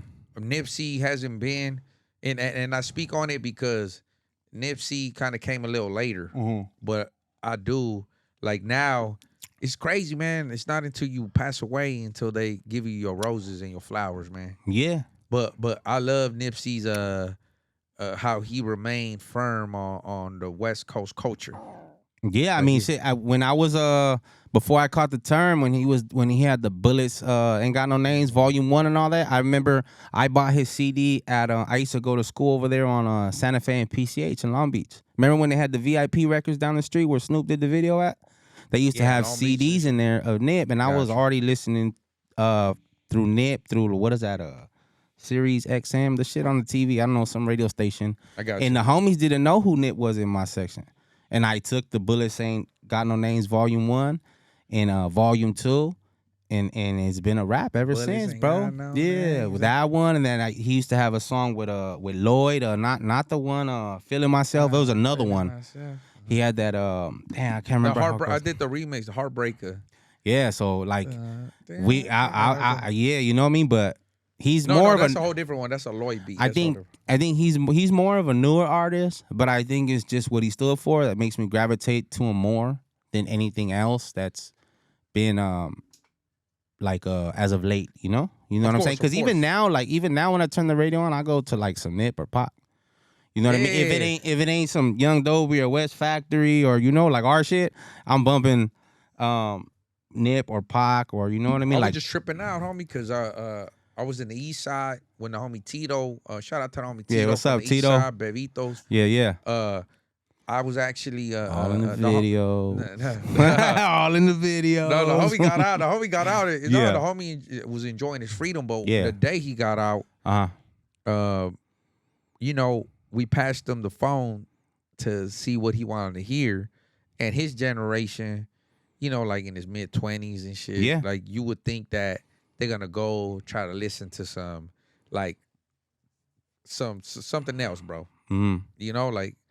But hell no, my boy was coming with the with the West Coast bangers, like with the Pac, with the motherfucking Chalino, fucking that 90 shit. Just Vicente, fucking Brother Lynch, the East Siders, Snoop Dogg, and to me, I'm like, damn, young homie, like so there are some homies that, especially those homies that done time in the pen, because I think that's the only ones that come with the CDs.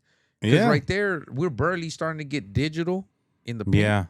Like, because of the tablets, right? Yeah, they're coming in now, so like little by little, you know what I'm saying? But like all the older music is like you'll hear like homies with like Tupac, like DMX, and shit, yeah. The old school like Dog Pound, Snoop, Flacco, what you used to bump when you was in the pen? See? Yeah, you see. But it's demographic though, bro. Like, cause like the homies are from the city, so like, but if you'll go like, I mean, you go to the Bay Area, they got that E40 on, they got that Messy Marv, and like there's just numerous artists that, and those are like artists that we used to listen to too. Like I listen to them still too. It's just it's not the go-to right away, but I do listen to them. You know what I mean? Mac Dre, like all that good. Richie Rich, you know. I got put on by that. Okay, I actually got introduced to Nipsey's. Yeah. The Nipsey, the first time I was waxing my cell, I had cell time. You know, you gotta give your cell time. He out in your yard, you chilling, lounging. You gotta wash your sheets. Yeah. And then I'll wax my cell to make sure that shit, the floor was beaming. This was in Old Folsom. And then they had something called West Coast Wednesdays. So On the radio? Yeah, on the radio. So the first song I heard from Nipsey, it was called "Hustle in the House." Yeah, that was hard. Yeah. It was with that jump. Yeah, the Chris Cross beat, the sample. Yeah. So I actually got a song to that beat. oh yeah, me too, homie. Me against the wish, I against the That wish. shit goes crazy, that beat, huh? Little Man's Beats. Yeah. Like I actually did it when I got out 2010, but Drake was playing around that time. You know, shit started getting a little more soft. Yeah. And then but Nipsey came out with that, Yeah. Like, and then I was like, who raised Cuz? Yeah. Who raised Cuz? Yeah, What the hell? like you know what I'm Yeah. saying? Like then I heard he was for 60s. Yeah. And, you know, that's the homies. So I was just like, all right, like, oh shit, okay, cool. That's like my brethren down the street. Yeah. You know what I'm saying? Definitely. So, but yeah, man, Nipsey's definitely a pillar, man, and that's crazy, man, that you bring it up because Buck just did too, you know, and Yeah. because you know we got fans, bro, that from Florida, from Yeah. fucking New York, from Atlanta, Yeah. and Kansas, all over the place, bro. and man, you know some of our biggest supporters are in fucking the UK, bro, the United Kingdom. We got people all over Japan, Australia. Yeah, they love our shit, bro. Yeah. So that's why, like, I want to let them know that, you know, Nipsey has been a big influence to us, you know, and moving on from that though, bro. Like, as far as like, you would call it Chicano rap, but you know, in our Latino world, like, did you ever grow up like me? Not ever, but like, when you were growing up, did you ever listen to any of their music, or did you gravitate to any of their music? I mean, I've heard songs that I've probably liked, but not so much. To be honest, not too much. Okay. And it's probably only reason being is that I listened to mostly what I heard on the radio, because at that time I would listen to a lot of radio rap. Okay. And like the mainstream rap. Yeah. And back then it wasn't so like the Chicano rap wasn't out there like that. It wasn't on the radio like that. Like how it is now, where you have all these platforms and you can just hear so much music at one time. So I just really listened to like mostly like the Death Row music, like, you know what I mean, like the Tupacs and the Snoop Dogs and stuff like that. And I never really thought about like what else is there out there. That was just like I would always hear it in my eardrum when the radio would come on. It made it available. Yeah, it was so available on the radio, and then nowadays I don't even listen to the radio because I don't really feel like I need to, because you can hear everything on the social media platforms and see snippets of what everybody's doing and be like, oh, that sounds good. Let me go here. Let me go there. Let me go. But back in the day, I mean, it wasn't like that. We older, so there wasn't no smartphones and all this other stuff wasn't out back then. You know, I was more like, this is what I hear. I like that. I like that. I like that. And I didn't really think about what else was out there. You know what I'm saying? But there's certain songs, like I used to like the Little Rob song, the Summer Night song. Okay. Remember that one? Yeah. That shit was hard. I mean, it was because it was mainstream. Yeah, but see, that I heard it on the radio, so I liked it. You know what I mean? But well, it's crazy, man, because now that you speak about this, you know, I just barely heard that Santa Claus was based around, created behind Coca-Cola. What you mean? So you saying Santa ain't real? Nah, there was already he real. No, there were already stories yeah about Santa Claus okay in the past, but Coca-Cola used that as an ad to campaign. propel their product. So that's why Santa Claus is wearing red and all of that. But you see, as us being kids, yeah, we're like, just off an ad, we're believing that Santa Claus is that way. And that ad had so much influence on our culture. Yeah. And on every culture, every fucking around the world. Yeah. Coca-Cola's big though, bro. Yeah, definitely. It's everywhere. So look, in the hip hop world, it's nothing but there was nothing but blacks involved with music. Yeah. And they were getting put on the radio, but our people weren't being put on the radio, bro. Yeah, not at all. You know, this is why you had a lot of homies saying nigga, you know, excuse my language, my French. Yeah. You know what I'm saying? Because I don't use that word, but things like that happen. Yeah. But now Latinos are starting to become more involved with music. Yeah, more in the forefront. More in the forefront. Yeah. So this is why it has nothing, like, my whole thing is just that what we're introduced to. Yeah. Because if we don't know about it, but man, there was a lot of talent, bro, with when I was younger. The good thing is that in Inglewood, we had the banging on wax shit, the tapes. So being in the swap meet and shit was big to me, man. And I got to see Little Robs and the Criminals and the Capones. And and then I started like a lot of Night Owl. But them guys had flow, fool. Yeah. So that's why to me, I was just like, oh, now we starting to get more exposure. Yeah, it's more out there in the forefront where people can see what our people can do. Yeah, you know yeah, man. mean? So this is why I just kind of feel like now our homies, young homies, because I was just with the homie Young Flacco from Elmwood, you know, and I asked him personally who does he gravitate to, and it's the more younger Latino artists. But to me, I'm just like, that's a win, bro. Yeah, it is. Because we need more of our people to, and don't get me wrong, it's just like I love how the blacks support each other. Yeah. Because they be like support black businesses and so on and so forth. And we need to do the same. I understand what they're doing. Yeah. The same with our people, bro. We need to be strong and help our people. Don't get me wrong. I love going to black businesses too, because man, shit, like they all the time. You know, we share the same struggle. Yeah, You feel me? definitely. So I'm just trying to be like, you know, for our people, I'm glad that we finally making a breakthrough even harder than we was already. Yeah, the recognition is there. So it's you know. So most definitely, bro, like, you know, I get it. Like these black artists, to me, I see how much influence it had on us, and shit, we can't deny it. Yeah. You know, but I'm hoping that, you know, later on in the future with what we're creating and the recognition that we're getting, like I hope we start hearing that they start mentioning our names.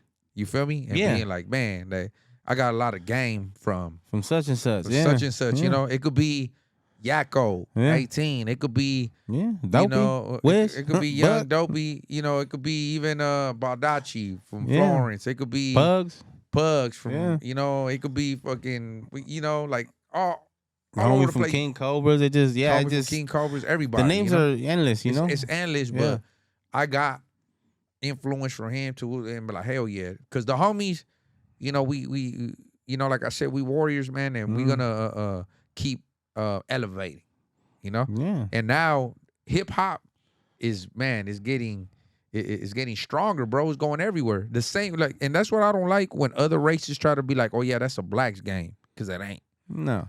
You know, because you know, blacks are getting involved with country music now. Yeah, I just seen Beyonce doing the country album. She number one on her That's country what's song. Up. Hey, but ain't nobody hating. Yeah. You know what I'm saying? Hey, more power. Yeah. Now expand. Yeah, and then, you know, like reggaeton, like you know, like we just in hip hop, Latinos, we growing.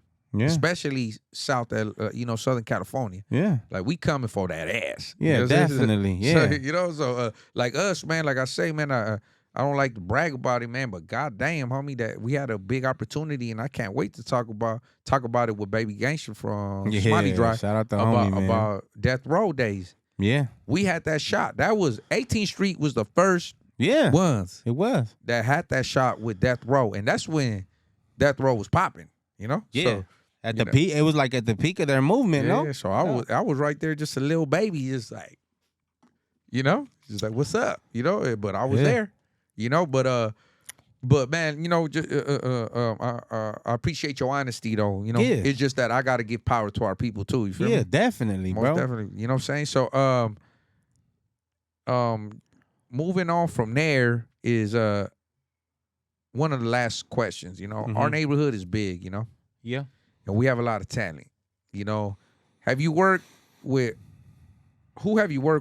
from the artists from the hood? Like G Baby 1800, Young Flocks 1800, Little G, Baby Gangster, like what's the other homies? I'm talking about LA based. Yeah, I mean, we got a song with Baby Gangster, you know. It's gonna drop, and when it drop, it's gonna be hot. Baby Gangster, no. Shout out to homie man. Yeah, 10 toes down, bro. He's gonna pull up. Yeah. Okay. I mean, we just dropped the first song that I actually did with Wish. I mean, we got more songs, but that's the first one we dropped, which is my first actual song that's out there with Wish. You think you got out rap Wish? I wish is a monster, bro. Yeah, okay. He's a monster, bro. He his wordplay, his delivery. But the only thing I always wonder is like his delivery is like he comes raw, and then when you talk to him, be like, "What's up, bro?" And I'd be like, where'd that rap voice go? Like, you know what I mean? That's the boy though. Man, he hard. Do I sound the same with when I talk and rap? Your voice sounds the same. It's just when you rap, your energy's bigger. Okay. That makes sense. You know what I mean? It's For sure. bigger and like more like louder, but Okay. the voice Yeah, sounds I the kinda pick same. up the vibe. Yeah, like Wiz goes from like he's a laid back cat, and then he gets on the mic and he's a monster. So his whole like his sound of his voice, he a cold cat, bro. He killed the mic. Shout out to them. Shout out Gangsta Wiz, man. Where you at, man?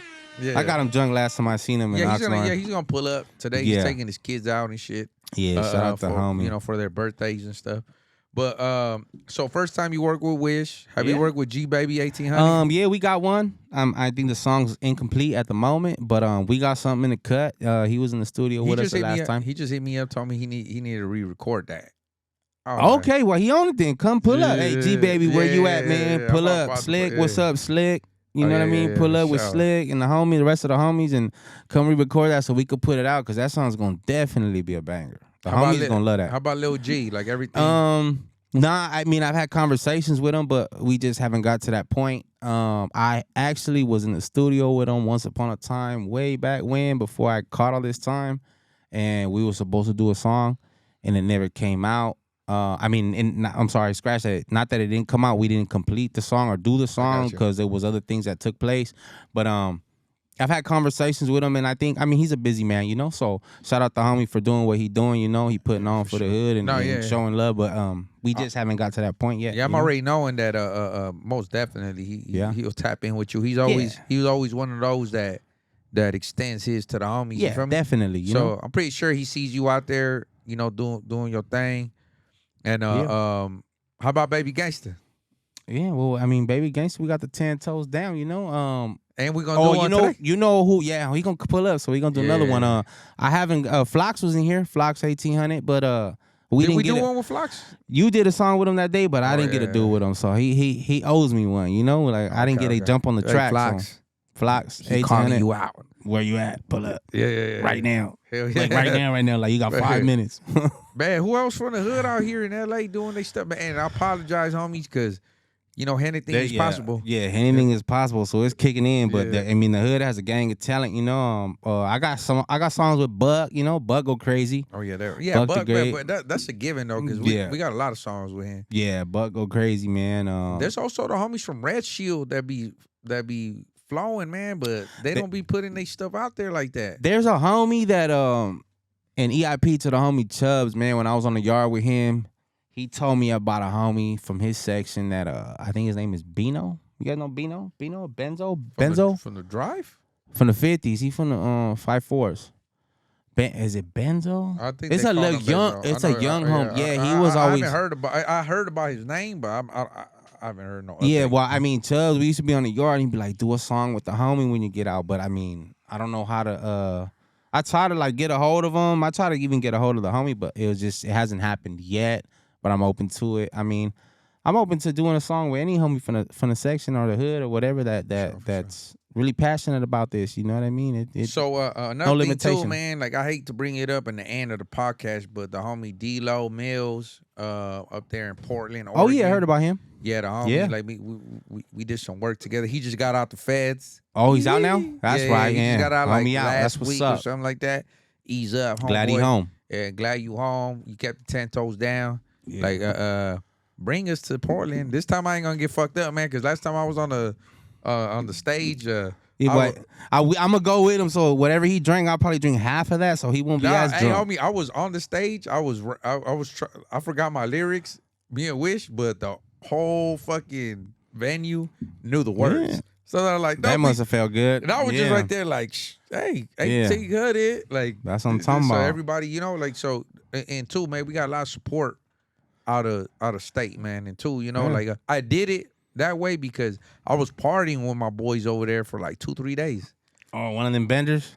Yeah, but nah, homie, they had limos. They was taking us through the hood. Yeah. Like, you know, like it was like they rolled out the blue carpet, homie. Yeah. Straight up. The homies over there, shout out to the homies. Yeah. You know, anytime we pull up at the same time, we need to stand on business and be professional. You know what Yeah. I'm saying? So yeah, you know, next time, homies, I got y'all. Shit, we trying to go out there, man. I'm out now. I'm gonna go with the homies. They ain't pull us up, man. Yeah, for sure. Let's go man. do it. So any artists you want to work with, bro? Like new, upcoming, you know? I mean, I don't know, bro. I mean, I can't. Everybody that I've been working with lately is people I've wanted to work with, but I'm open to working with anybody. You know what I mean? As long as I mean, certain things factor in. You know what I mean? I take character and integrity and accountability. You know? Yeah. Stuff And like that. I think you're saying it better. You know what? I just seen a podcast right now where it was he's a young camarada. You know, he's he's an enemy. You know, but I'm not gonna say his name, but it got forwarded to me because I think he dealt with it very professionally. You know, he said they asked him like, "Hey, who would you work with?" Yeah. You feel me? And then he's all like, before any questions came in, he was all like, "Hey man, just to let y'all know that if I say no, it's not because I don't want to, because I would love to." Yeah. But he said I can't do it because of gang politics. Oh yeah, definitely. So, but I think that was That's a good answer. That was a good approach. Yeah. That was straight up. Yeah. No sugarcoating. Yeah, definitely. You know, so yeah, man. You know, one of our homies got brought up, and I respected that answer because he's right. You feel me? Like there's a lot of factors that come in between, but at the same time, you know, like sometimes there's homies that been through the, you know, through the blender the way we have. Yeah. And you know, like we get in our bag. Yeah. Like, you know, like, and two, being in the penitentiary, creating relationships, you know, like without hurting anybody's feelings or anything like that. Because it's a little harder for us in Southern Cali, you know, especially being from the 1-8, from the hood, you know. Yeah, and the politics that come behind it, you know, the gang culture is tricky, you know, it gets dicey, you know. Yeah, most definitely, man. So I just hope, man, and I know that we'll play it by ear, man, on the people that we work with. But definitely there was a time where nobody listened to our music. Oh yeah, definitely. You know, like so we breaking grounds. I mean, it's and it's not to be cocky, bro. It's just the only thing is us. We grew up in certain sections, certain neighborhoods.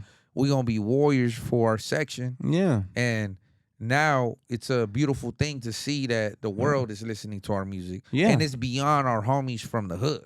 Yeah. It's our music helps, you know, like, you know, different, you know, people from different cities, bro. And definitely, you know, it inspires them too. I see the comments and I see people that are like rivals in the streets, and they comment on it, and they'll be like, man, I don't even get along with you guys, but I like the music. And I'd be like the music is not directed toward, it's not this music. Like, we just showing love to our section like anybody else would, but it's not to rattle anybody the wrong way. It's just like, I'm just gonna show love to my section here or there, because this is where we come from and we proud from it. Just like anybody else that's from any other gang or a rival would do the same. You know what I mean? So it's good to see that people, they tune in and they listen. And I mean, I know they hear the e and all that, but that's just like, we proud of what we do. Yeah. So we doing it like you would do it if you was doing your song. You know what I mean? Yeah, man. Like for example, right? Man, I'm facing life in the county. Like it's homies from Playboys come up from 5-6 Click. Yeah. And then they love hearing my music because the 6 block. Yeah. So that's how they Also, bang. They bang their click. Yeah, the 6. So I just like, you know, and they're in there like 3-4 on a hot case, and they come up and shake my hand.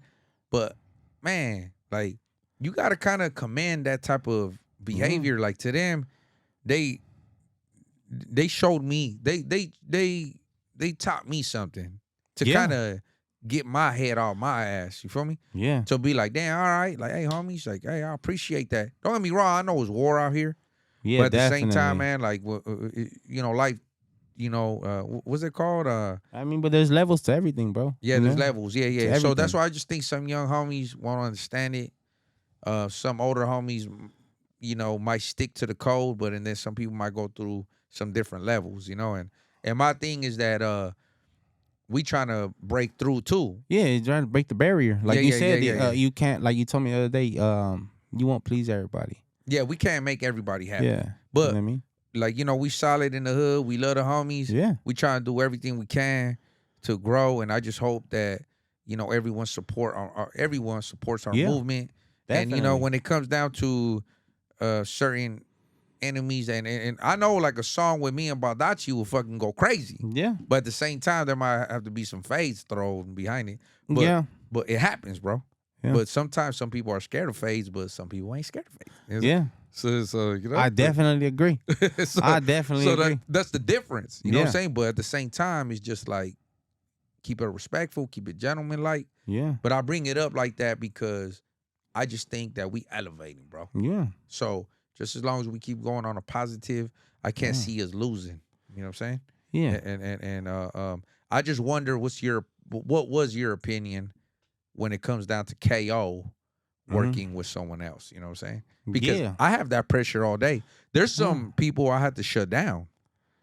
Yeah. You know, like obviously I can't Behind all the behind the scenes stuff type stuff, you gotta shut it down. Yeah. I can't go with certain people. Yeah. I can't do this, and that's just like a definite no. Yeah, but I mean, you're not the only artist, you know. Yeah, It's just like I mean, even with me, like I said, I'm open to everything, but there's obviously channels I gotta go through, and I gotta respect those channels. You know what I mean? Because them channels have been there for way before me, way before anybody listening. So and that goes for any other homie out here that's in the game, that's active, and they know the ins and outs. You know what I mean? And it's not in a disrespectful way. It's just it is what it is, bro, and we roll with it. But I mean, definitely if it was somebody that at one point we couldn't do it and it came down to now we could do it, then let's do it, bro. Because like I said, I done been on the yard and I done met a gang of homies that were like straight up rivals and they became best friends, bro. Like when you were hungry, they were sliding you soups and tunas and sausages. And so why can't I extend that love and gratitude in the same fashion when I'm out here? I mean, maybe not so much so like I would my homeboy, because like you said, there's certain criteria that has to be met in order to be in one space, you know? Yeah, there we go. You choosing the better word. You know what I mean? Sure, but sure. it's just like, yeah, like, I mean, I think music is for the fans, bro, and there's certain things the fans want. But it opens up a lot of gates for a lot of more opportunities. Yeah. It's like, There's yeah. there's homies that are acting now. Yeah. There's homies that, man, I hope we could inspire people to grab a camera and start fucking filming. You know, there's Netflix. There's, there's a lot of other things going on with me with other artists that are cool that we over here talking about movies. We over here like, man, let's keep the ball rolling, bro. Yeah. And you know what, man? I'm always keep you by my side, bro. Appreciate anything that we're I'm doing there. too, man. Anything when you up there, man. I hope you could lend yours, to over here my way. You feel Most me? definitely. Without a doubt, bro. Without a doubt. Yeah, for sure, Yes, brother. sir. But hey, man. So we're gonna close out this episode 6 with your boy Yakko 18 Yeah, it's a knockout. pleasure. You know what I'm saying, man? And right now we about to go kill this Yeah. track. Because Thank after you for this, having me. we might shoot a video to this. Yeah, Right? I mean, we got some music we gonna crank out, and we probably got the music video. Okay. I mean, if the vibes is right, I'm here. I'm ready to work. So Hell yeah. more than likely, check the Instagrams. You'll see. We gonna be turning up. We gonna be drinking, recording music. So, where could they follow you at?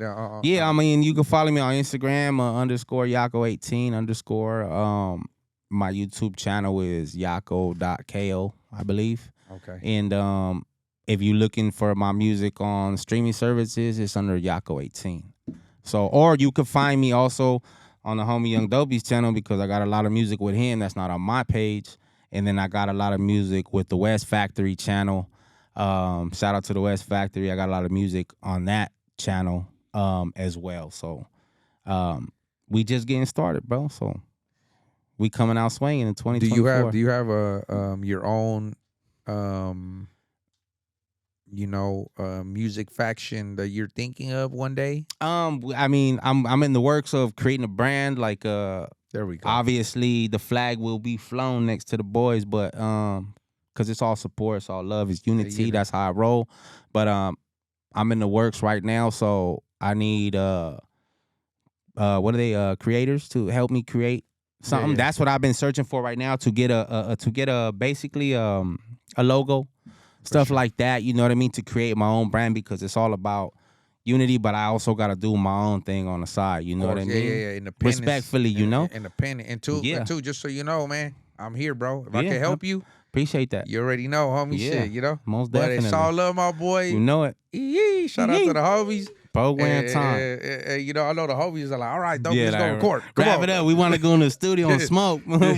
All right, fellas. Hey, Yeah. thank you for listening. Yeah, With your boy appreciate KO. He coming out with right some here. hot shit. Make sure you follow him. Thank you for listening. And fuck you to the haters. Yeah, all day. Right there. Last time my Drano was showing, so you know what I'm saying? And Philip, I hit this. Hey, you need some more energy.